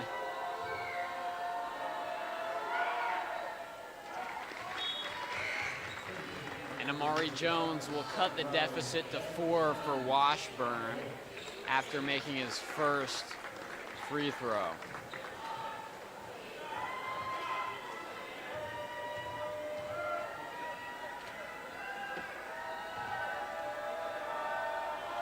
Jones will be on point and cut the lead to a Manhattan 11-8 lead.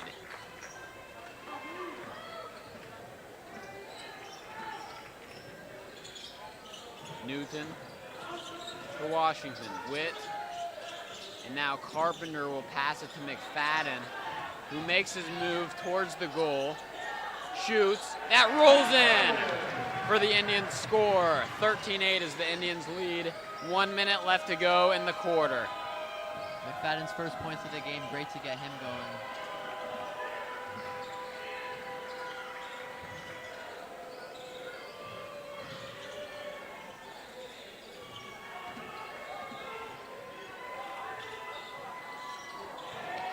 air ball there by Rowley.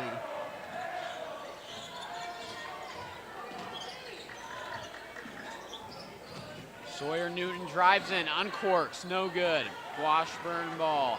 30 seconds remaining in the first quarter of play. Rowley will get a wide open layup. 13-10 is Manhattan's lead, 18 seconds left.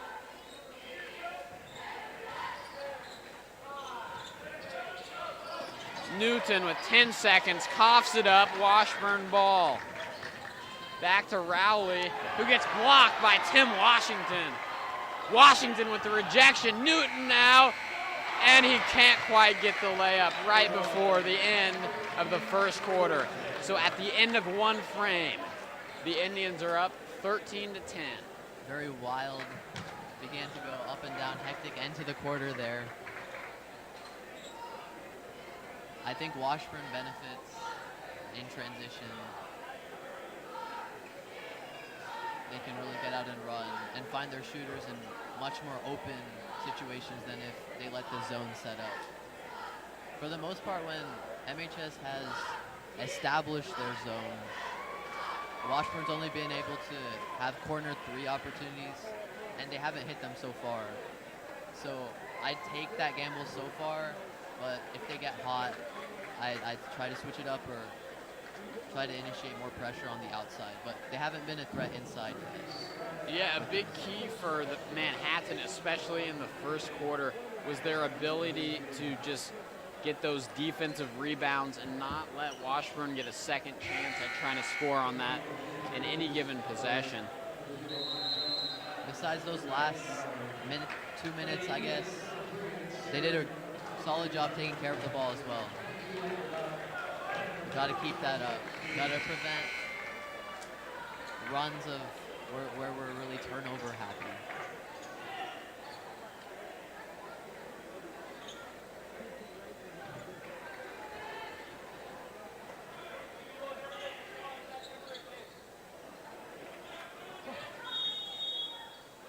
Newton sets the play into motion. Carter Goodpasture in for the Indians here, junior. Knopf also back in. 2 seniors and 3 juniors on the court for the Indians. Newton pass to Deering from 3, no good.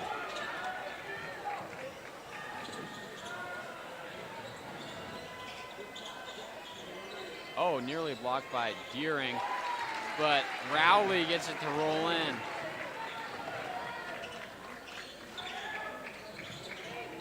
Knopf behind his back over to Spiegel, but not on point. And good layup by Rowley. Simon Rowley.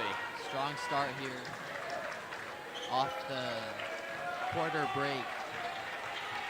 Seems the Indians are losing their rhythm, but Washburn Rural doing well, playing aggressive. You have Landon on Ballard here. I'd get him the ball and have him go to work. Before that opportunity happens, another turnover. And it'll go the other way. Lose ball with, as we're just 1 minute into the second quarter. This quarter so far, not a lot of rhythm from the Indians. But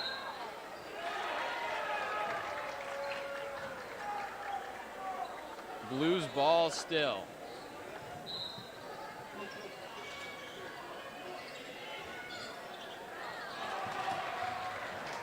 The steal by Deering. Finds Sawyer.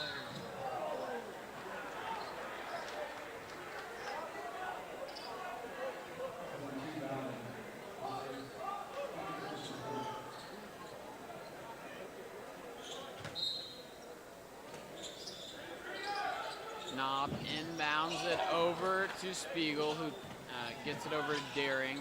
Now Knopf with it again. Spin move. Good matchup for Noah here on Ballard. McFadden much taller than the man guarding him, but not enough on that one. Now Rowley is almost in the double digits already. He's been able to get a lot of points here. Another forced shot there offensively, sort of rushing our possessions. It's an 8-0 run to start off the second quarter. Those are the types of runs you got to prevent if you want to be a dynamic team like Washburn. What do you think Coach George is going to say in this huddle? Just settle down and get back to moving the ball and trying to find mismatches offensively. Multiple times we had Sam on a much smaller guy, we had Landon on a much smaller guy, but we're trying to force shots at another part of the court instead of moving the ball, trying to exploit those weaknesses.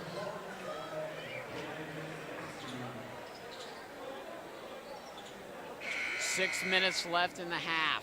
An 18-13 lead for the Blues on this final game of the regular season on senior night here in the North Gym at Manhattan High School. Deering, pass to Newton, toss over to McFadden, who gets it to Spiegel, who shoots, no good. Amari Jones leapt up to get that one, and now it's over Jones's head.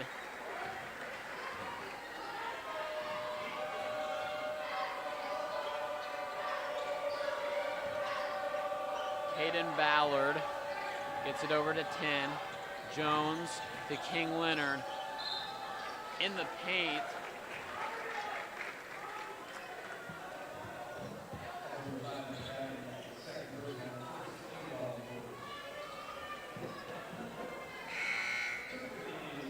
Got the ball into the teeth of the zone there. Almost found a bucket. Easy bucket down low. Henry Witt checks in.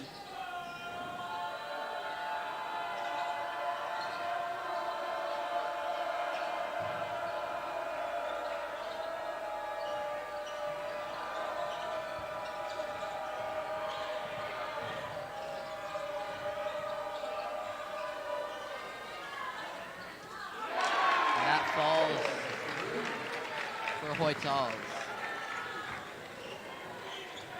8-point lead for Washburn, who's built up a ton of momentum. Hop, Great bunny find hop there. for Spiegel. Great play by Manhattan. See if they can get more of those. Stops 11-0 run by Washburn. Much needed basket.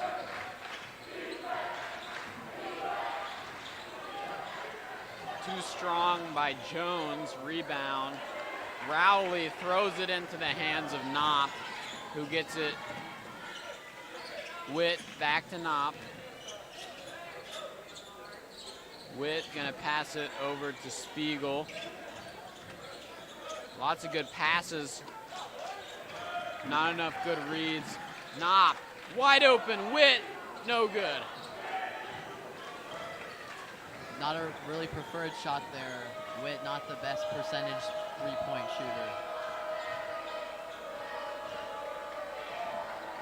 When you have two slashers like Simon Rowley and just like that, and Amari Jones, you can really get into the middle of that zone and find those short corners. Deering over to Newton. Spiegel. Knopp uncorks. Nope. Spiegel. Offensive foul there. I think they caught him for an elbow when he sort of ripped the ball up. Will Carpenter checks in.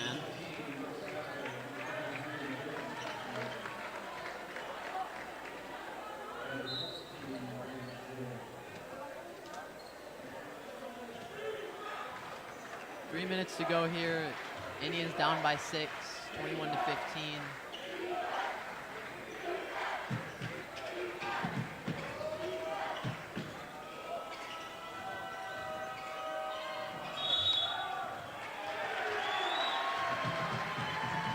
Charge right there.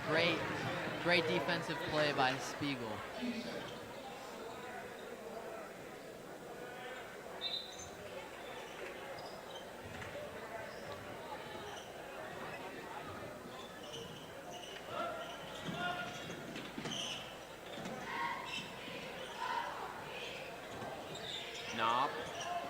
Shoots.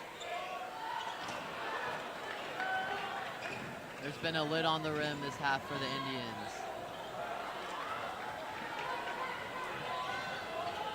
Witt drives in, fires, blocked. Blocked by number 10. But it'll still be Indians' ball. I think they got him for a foul there. The sophomore Henry Witt will have 2 shots from behind the line. 2:51 remaining in the half.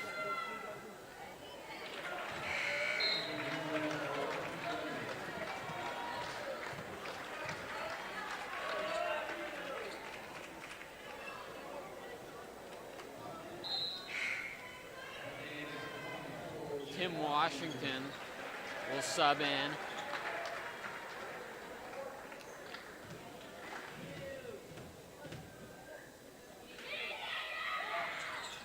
Henry Witt makes it 21-16. Washburn lead. 2:48 remaining in the half.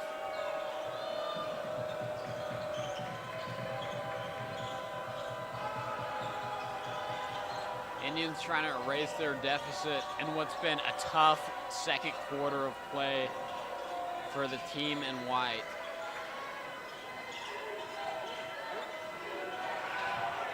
Corner. Oh my goodness. King Leonard from the corner with a sweet shot. And what was probably a frustrating one for the Indians. 8-point lead for the visiting Blues. Great skip pass there to find the weak side. They're shooters. They're going to knock those down. Knopp blocked, but play was dead after a foul. After that 3, since MHS took the lead 11-3 early in the first quarter, it's been all Washburn. They've gone on a 21-5 run. Knopp with 2 attempts. The first one lands.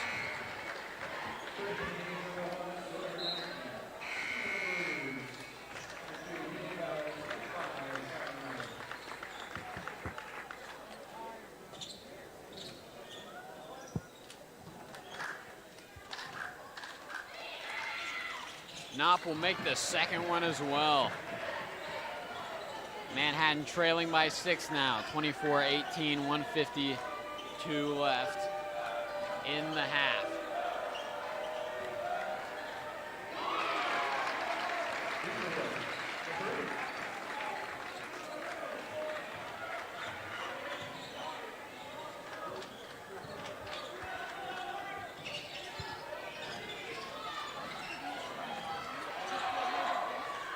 Deering shot, no good. Or sorry, that was Carpenter who attempted that one and missed.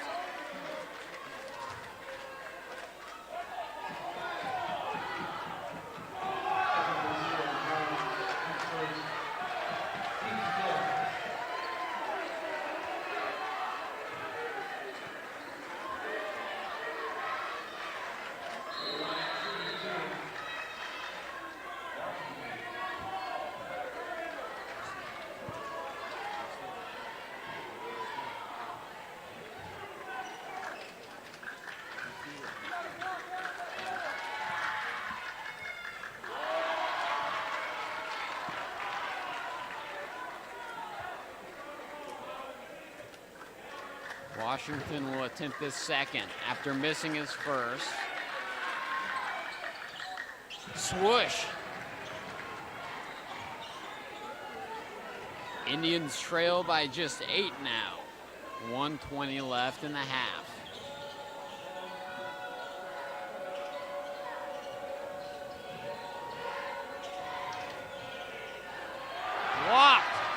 Blocked by Newton. Fast break, Carpenter over his head, good for the Indians score. And with 1 minute remaining, it's a 6-point game, 27-21, Washburn lead.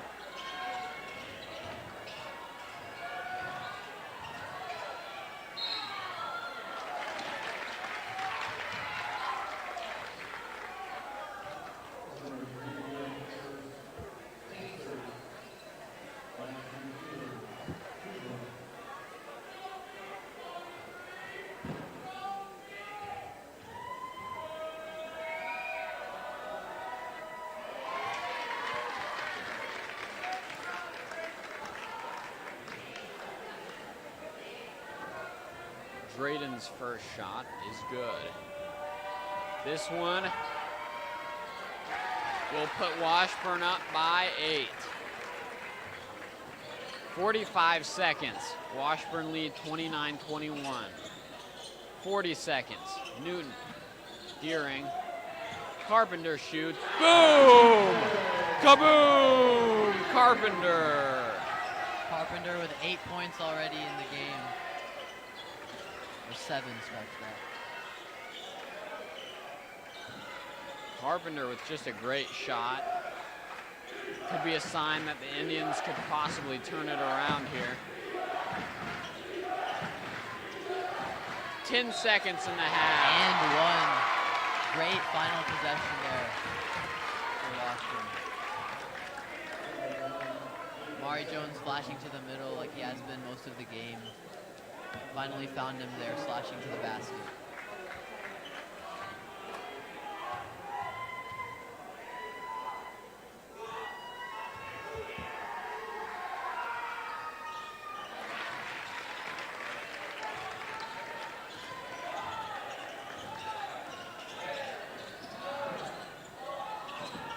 Great Swish! shot. Will Carpenter deploys and detonates to end the half with Washburn having a 32-27 lead.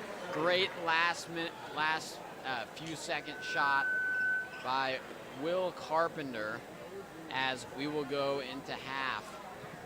The Washburn Rural lead. What was the biggest takeaway from the last few minutes that the Indians played there at Oddvith?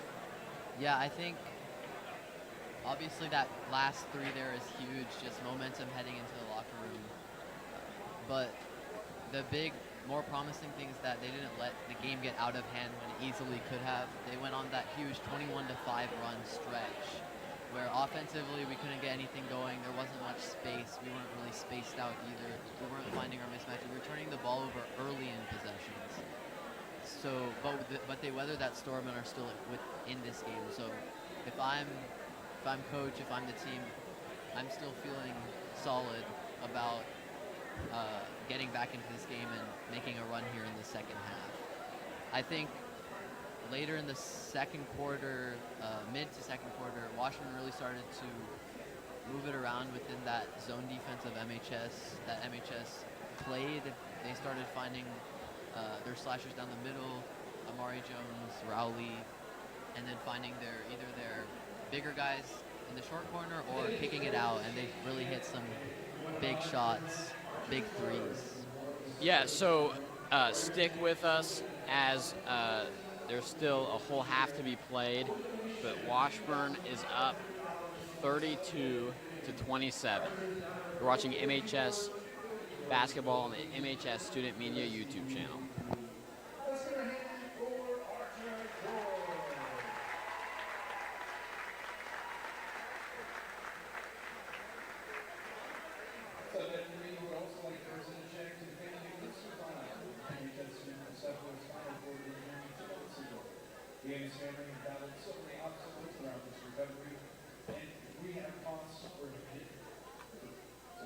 And some of would like to contribute $2,500 to help the recovery and rehab costs for Chris and his family.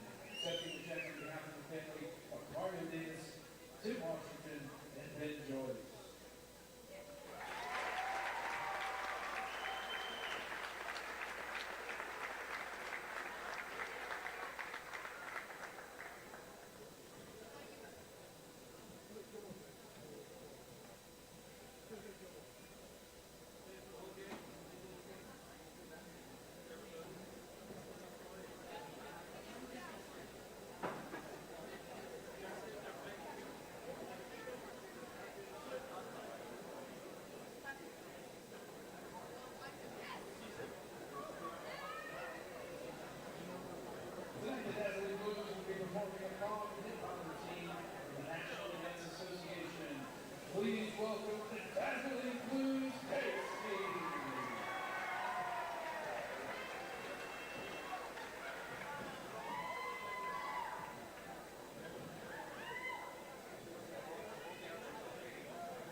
Alrighty. So, if you guys have noticed in the crowd today, the students are all wearing green, and it's a very special moment for the school as a whole who have come to support a fellow student. And so I'm here with Barb Wassenberg, who has organized this whole campaign. Do you want to sort of tell us about how this all came to be, this big campaign? So Chris was injured on January 6th in a sledding accident and suffered a C5 spinal cord injury and had to have C4 through C6 fused. He's currently at the Craig Hospital in Denver, and a GoFundMe started right after the accident, but a lot of the students wanted to be able to contribute to Chris's family in some way and feel like they were doing something. And somebody had given us the idea to start a bracelet fundraiser. And so we ordered 500 bracelets and sold them for $3 a piece.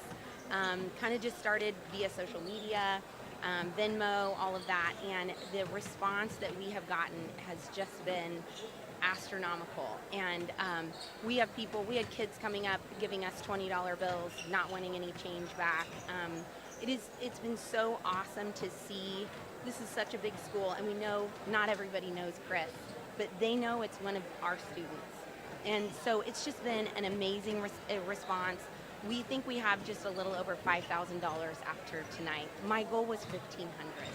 So it's just been amazing to see everybody come together and know that their family is going to need so much support, and they are really feeling the love from MHK to Denver.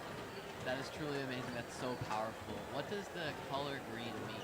So the color green, especially lime green, is the color for spinal cord awareness and spinal cord injury awareness. And so we chose that when we started doing the bracelets, just because we knew that it's going to be a significant thing, likely for the rest of Chris's life. So, is there any message you want to send to our students on how they can help further with this campaign? So, the power of social media is insane, as we all know. And I think just any kind of support that these kids can give Chris, he is slowly being able to use his phone. And, we all know all these kids are on Snapchat and all that kind of stuff. So any words of encouragement that any of these kids or families and any support that they can give, we'll always be accepting donations. And but just even words of encouragement. I know Chris has really good days and has some days where he's really tired and isn't able to do much. And so just those simple words of encouragement mean so much to them. That's so awesome. I think this is just a testament to how tight-knit this Manhattan community is and our school community. And yeah, we hope that through our efforts and that Chris can make a full recovery and be back with our community. Yeah, I agree. It's really made the students come together and really feel like they are doing something for somebody that really needs it right now. So it's been a great effort. Awesome. Yeah. Okay. Thank you so much. Yeah, for thank coming you. on. I appreciate it very much. Okay.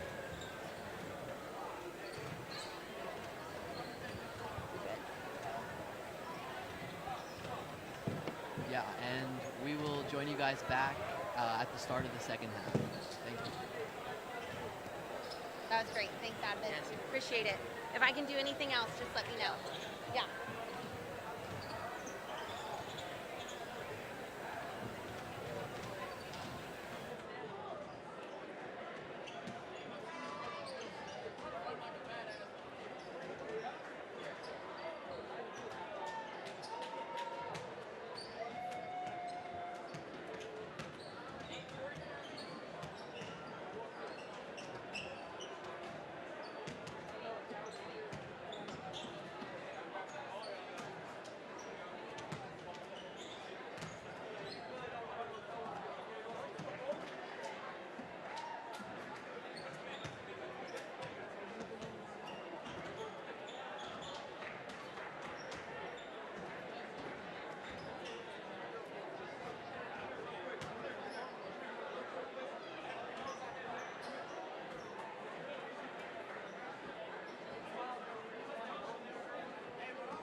And we're underway for the second half of play. Washburn up 32-27 to start off this second half.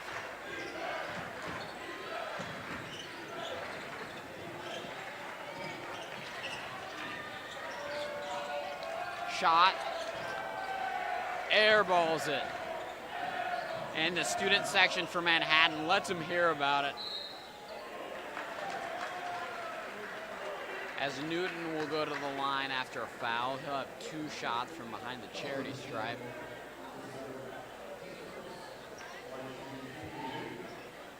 The Indians can get Sam going down low this half.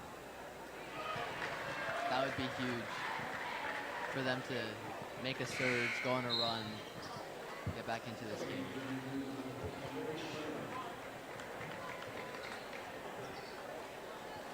It's been a pretty balanced scoring attack for Washburn. Ballard, Leonard, and Rowley have all been. Rowley, speaking of him, will have one go off the rim, but Amari Jones regains possession, and Rowley will get that shot up. Rowley now goes to the line for the Blues.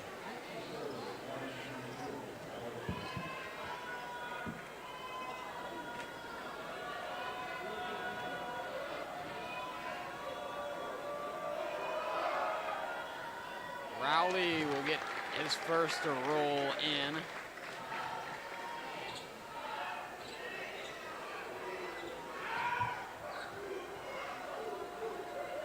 Number 14, Brady Schwinn, is in the game.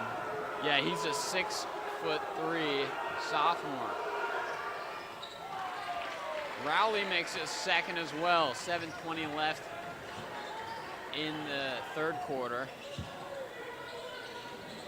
The lead for Washburn is 37-28. Great take there by Deering. No help defense came to stop the ball.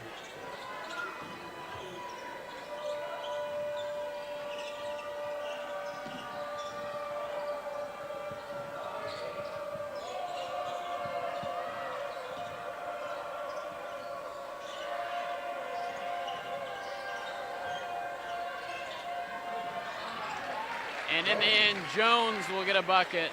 Great find and cut by Jones and Ballard. Good connection. If you notice that last possession by Manhattan, they started out with really good spacing and set a high ball screen. They can try to find those looks more often. Just like that, perfect.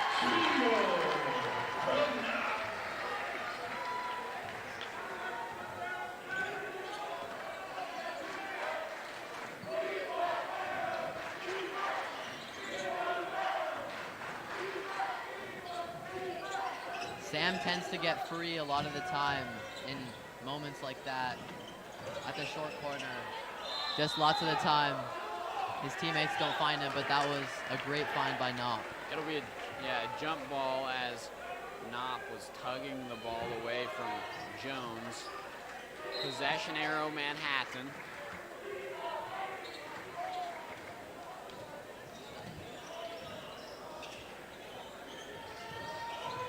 Newton rushes the rim, no good, but he will go to the line after a foul from the Blues.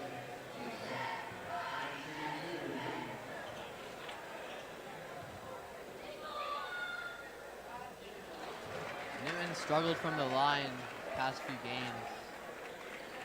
If you were here for the girls' game earlier, missed free throws were very crucial down the stretch.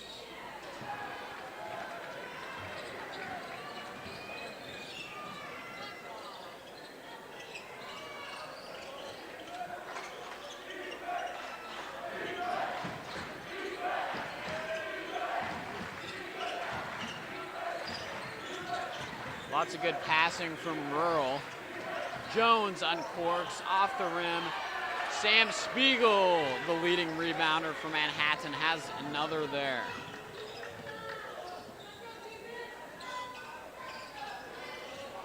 You have a mismatch. Sam Spiegel down low. Not exploited. Here comes Rowley will drive, get it knocked out. Washburn Rural still with the ball here. They will get the chance to inbound it. Lots of substitutions.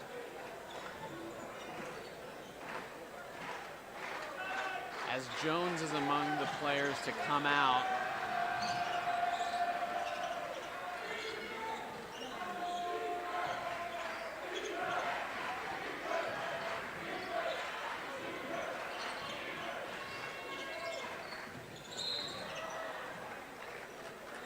We'll have to see where Washburn gets their production from with both Rowley and Jones out now.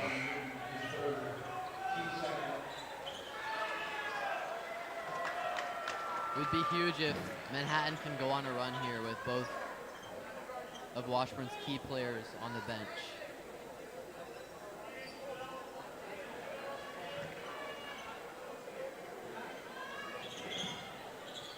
King Leonard inbounds it. King Leonard shoots and scores for Washburn. 39-32 is the lead for Washburn. Great Here, setup. 4:30 left to go Swung in it the to third the weak quarter. side, swung it back. And the inbounder was wide open for the three.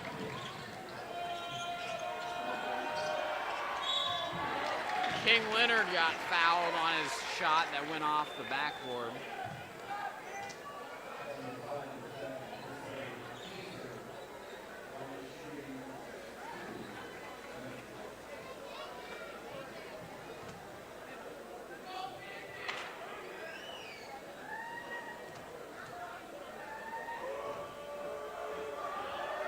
Leonard's first shot will not land.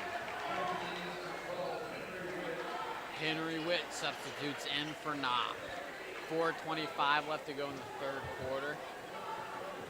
Washburn lead 39-32.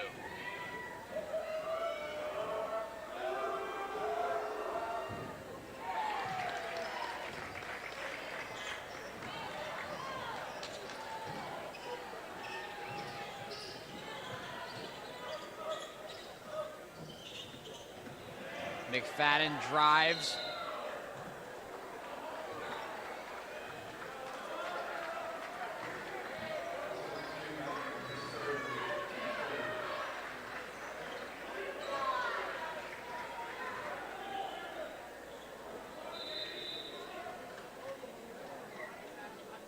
I think Manhattan's got to keep being aggressive on the boards, attacking the basket.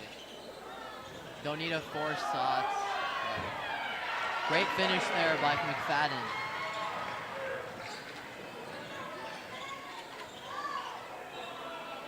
(34-40), 6-point game, 4 minutes to go in the third quarter.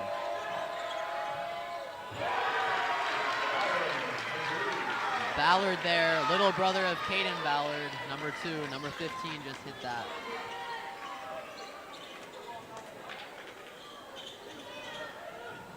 Henry Witt shifts it over. And Will Carpenter will score for the Indians. It'll be a 43-36 lead for Rural. Carpenter's been the most consistent scorer this game for the Indians. I get the ball in his hands more often. Goodness.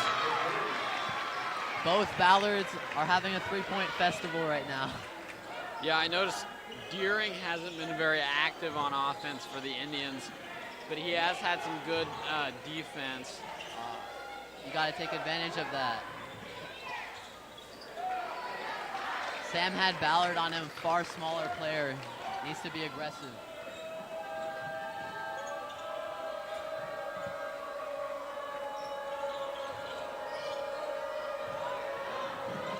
And a steal by Deering. Just as I said, he's been really good on defense.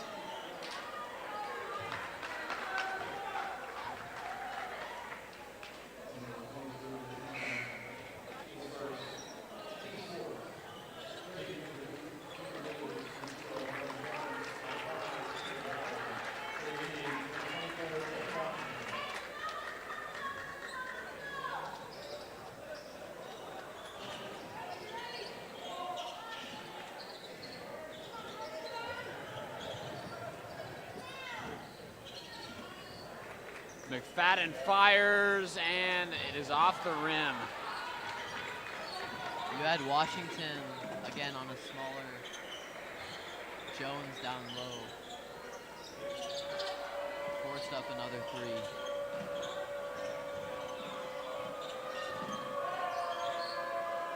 Rowley, and it's tapped in by Jones. 48-36 lead for Rural. Great anticipation there. And Deering misses. Washington almost snatches it, but it'll be Washburn Rural ball.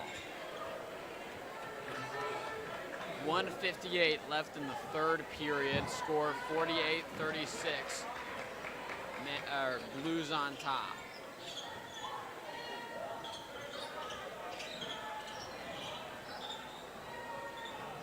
Jones just showing a ton of athleticism. Oddvith. Yep. Finding him in the middle has been lethal all game.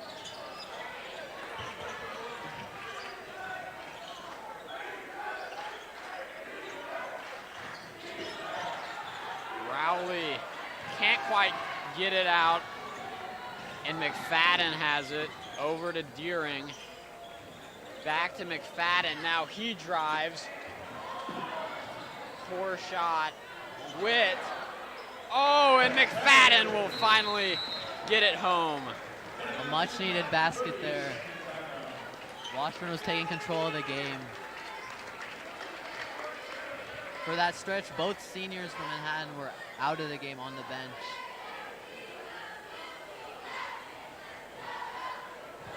For the most part, with those two on the court, the team's far more composed and evaluates their options much more effectively. So based on the outcome of this game, Oddvith, who do you think Manhattan could play in the first round of sub-state? Yeah, so with a loss tonight, they would, I believe, match up against JC first round, Junction City the first round of sub-state. They'd play away in that first round. If they get the win tonight, I believe they'll play at 10-10 Wichita Southeast on next Tuesday, I believe.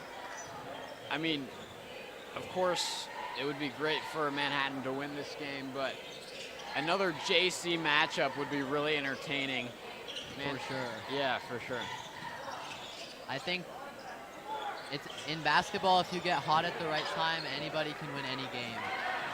As Sawyer Newton with a great steal, but stolen back. And stole it right back, exactly. Especially in the playoffs, a team can get hot at any time, so it's anybody's game. I think no matter the result tonight, Manhattan should have a chance to win that first round for sure. Under 30 seconds left in the third quarter. 10-point lead for the Blues. 20 seconds. Jones dribbling, trying to wind out time. Manhattan not willing to foul. 8 seconds. Jones, pass, number 10. Corner shot, good! He got it in. John Hoytow. Great final possession there. All started with, again, Jones penetrating the paint, finding Ballard on the outside, and then kicking it to the corner for that three. A dominant third quarter there for Washburn.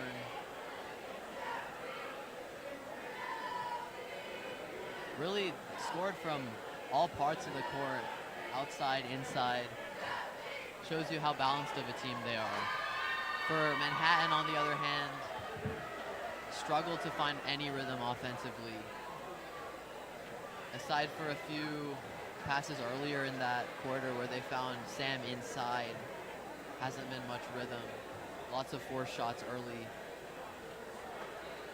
You have 8 minutes left in the game as we are about to start the fourth quarter of play in the last regular season game. So 1 quarter left in the regular season of both of these teams.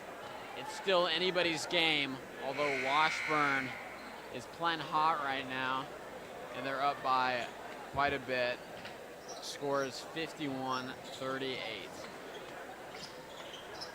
If the Indians can find Carpenter some open looks here, maybe knock down a couple threes, get him back in it, put the pressure on Rural to score. Yeah, Carpenter had a buzzer beater earlier this season against Hayes, so he's proven clutch throughout the season.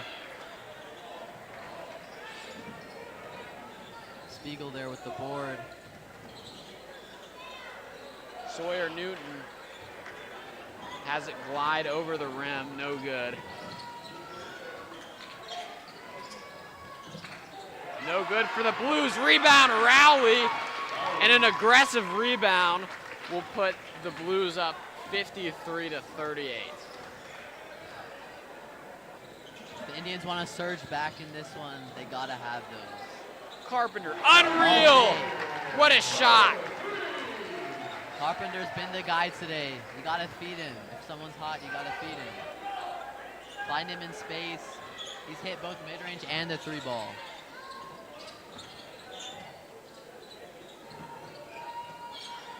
King Leonard well covered, but lofts it over. As Rowley attacks, King Leonard there to get the rebound. And Rowley back inside, well guarded by Spiegel. Now King Leonard with the wide open air ball, rebounded, Rowley, and it's good. So the Indians' inability to get that rebound cost them there, as the Blues are up 55-41 with just 6:20 left in the game.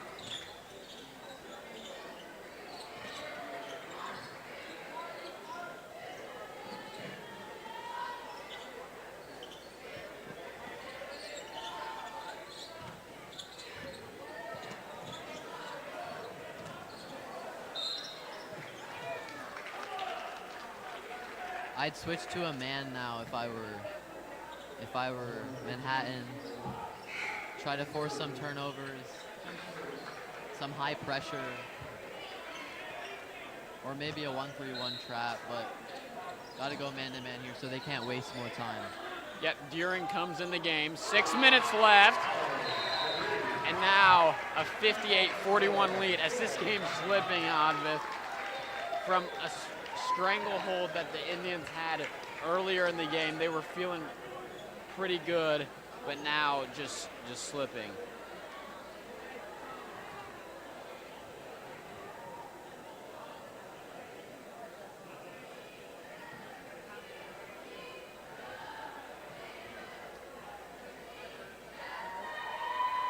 Those final 4 minutes of the third quarter really shifted the momentum of the game. Beginning of the third quarter, you still felt like Manhattan was still in it. They could maybe make a run in the final stretches of the game, but Washburn's really locked down defensively and then has just begun to move the ball, finding open looks. A lot of the time starting down on that short corner with Rowley, and from there, either he bodies up, tries to get a foul or a close basket, or then swings it out, takes it out to his shooters, which they have been knocking down those shots consistently now in this third and fourth quarter.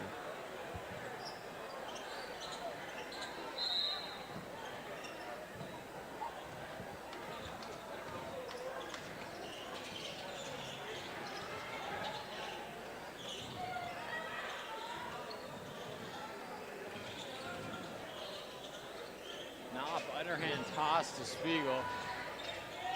Good movement here. Now Carpenter, no good. Nearly fouled.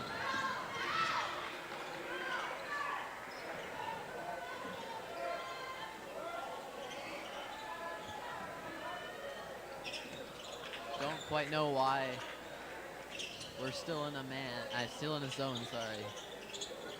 With only 5 minutes to go, they can just keep passing it around like this for minutes, a minute at a time.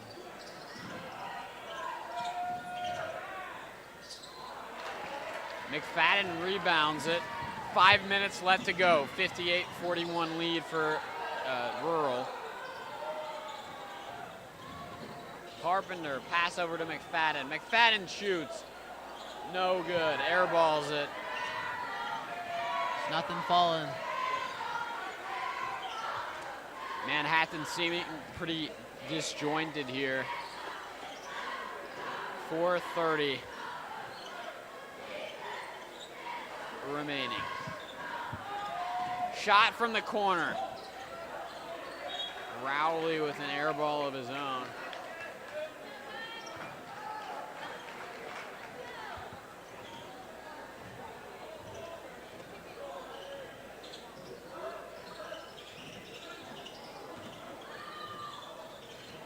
Shot from 3. That's good! McFadden drains it.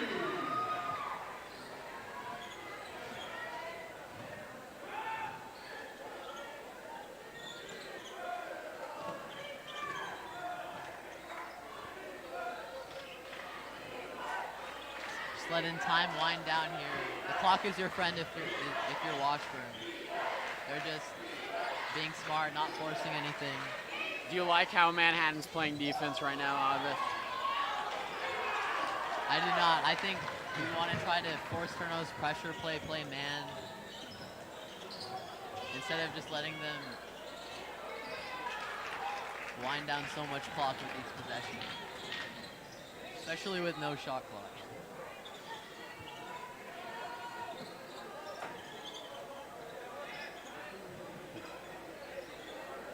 If I remember correctly, next season they're trialing the shot clock at certain levels, but not sure. I think that could really improve the game because there aren't these boring stretches where there's just passing all over the place without any like punishment for it. It's a shot clock violation. So 3 minutes left. 58-44 is the lead for Washburn. As a reminder, this is the final regular season matchup for both teams, with Sub-State beginning next Tuesday. Yep, and the boys team here at Manhattan will, of course, be on the road for Sub-State, although the ladies will have their first Sub-State game right here. We are not sure yet whether we will be live streaming that game, but just stay in touch. It wasn't last season, but the season before and the season before that, so the 2 out of the last 3 seasons, Manhattan has really caught fire in those first 2 sub-state games and actually qualified for state. So if the team can get hot. The ladies is who we're talking about, right? No, the guys. Really both teams. The guys, yeah. Really both teams. It hasn't looked like these Indians have been hot, but they have some attributes that would, you know, make me think that they could be pretty good in the playoffs. You got some solid shooters, Carpenter, Deering, Knob. Yeah, the guard play, long-range shots, that's been a strength. You know, it would help if there were other guys besides Spiegel that have been consistently getting those rebounds. Right. So that's one area of improvement, I would say, but Spiegel's done an excellent job at his position. We need to find far more looks for Landon. He's 6'4", he's a big body. 2 minutes. And for how effective he could be, he doesn't get nearly as many looks as he should. So maybe trying to draw up some things for him, whether it's with Sam or with Sawyer, who can attack the basket. And just remember, these are the last 1 minute and 43 seconds that both Landon Knopp and Sam Spiegel will play here at Manhattan High School. Truly great careers both those seniors have had, playing at the varsity level for 3 years since their sophomore year. They've been They've been part of 2 state qualifying teams, which is quite impressive.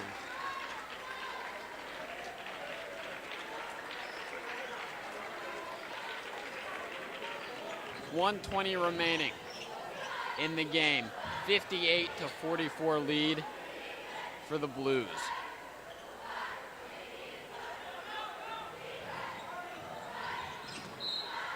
It'll be a foul on Carpenter.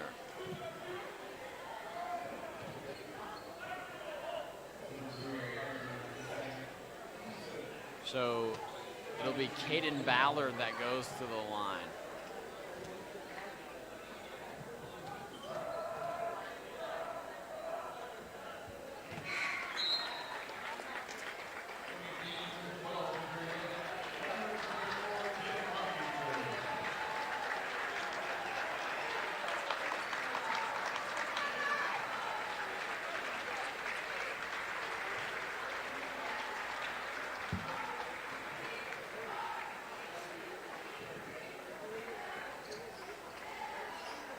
.107 left. Ballard's shot will not connect.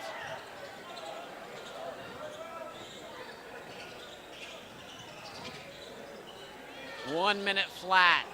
McFadden pops out.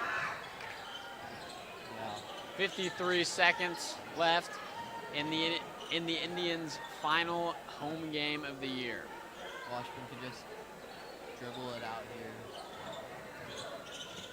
Ballard, a little hook shot.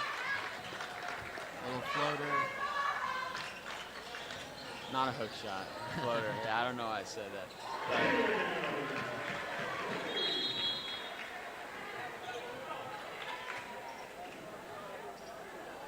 Subbing in some younger players here for final seconds. Including a 6'8" sophomore for Washburn, number 32. We'll have to scout him here. He could be pretty good in years to come. Cooper Schmidt. Cooper Schmidt, yeah.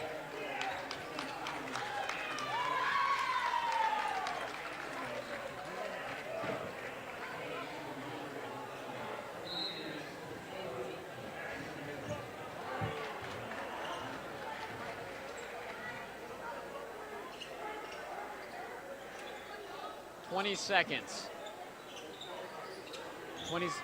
15 seconds left in this one. 61-47 is Washburn's lead as they've dominated this whole second half of play. And that'll conclude the senior night game. The Indians fall to 6-14 on the season after losing to the Blues. And they'll have the Blues now. Oddbit. Yeah, so with that loss, I believe that the Indians will fall below Dodge City in the standings. So if I remember correctly, that means they'll face Junction City next Tuesday in the sub-state matchup. Yeah, I mean, it's a disappointing game here, but you know, everybody here loves the Manhattan-Junction City rivalry. Junction City beat Manhattan in both regular season games, but they were both close games, especially the one here in Manhattan. But just a great game.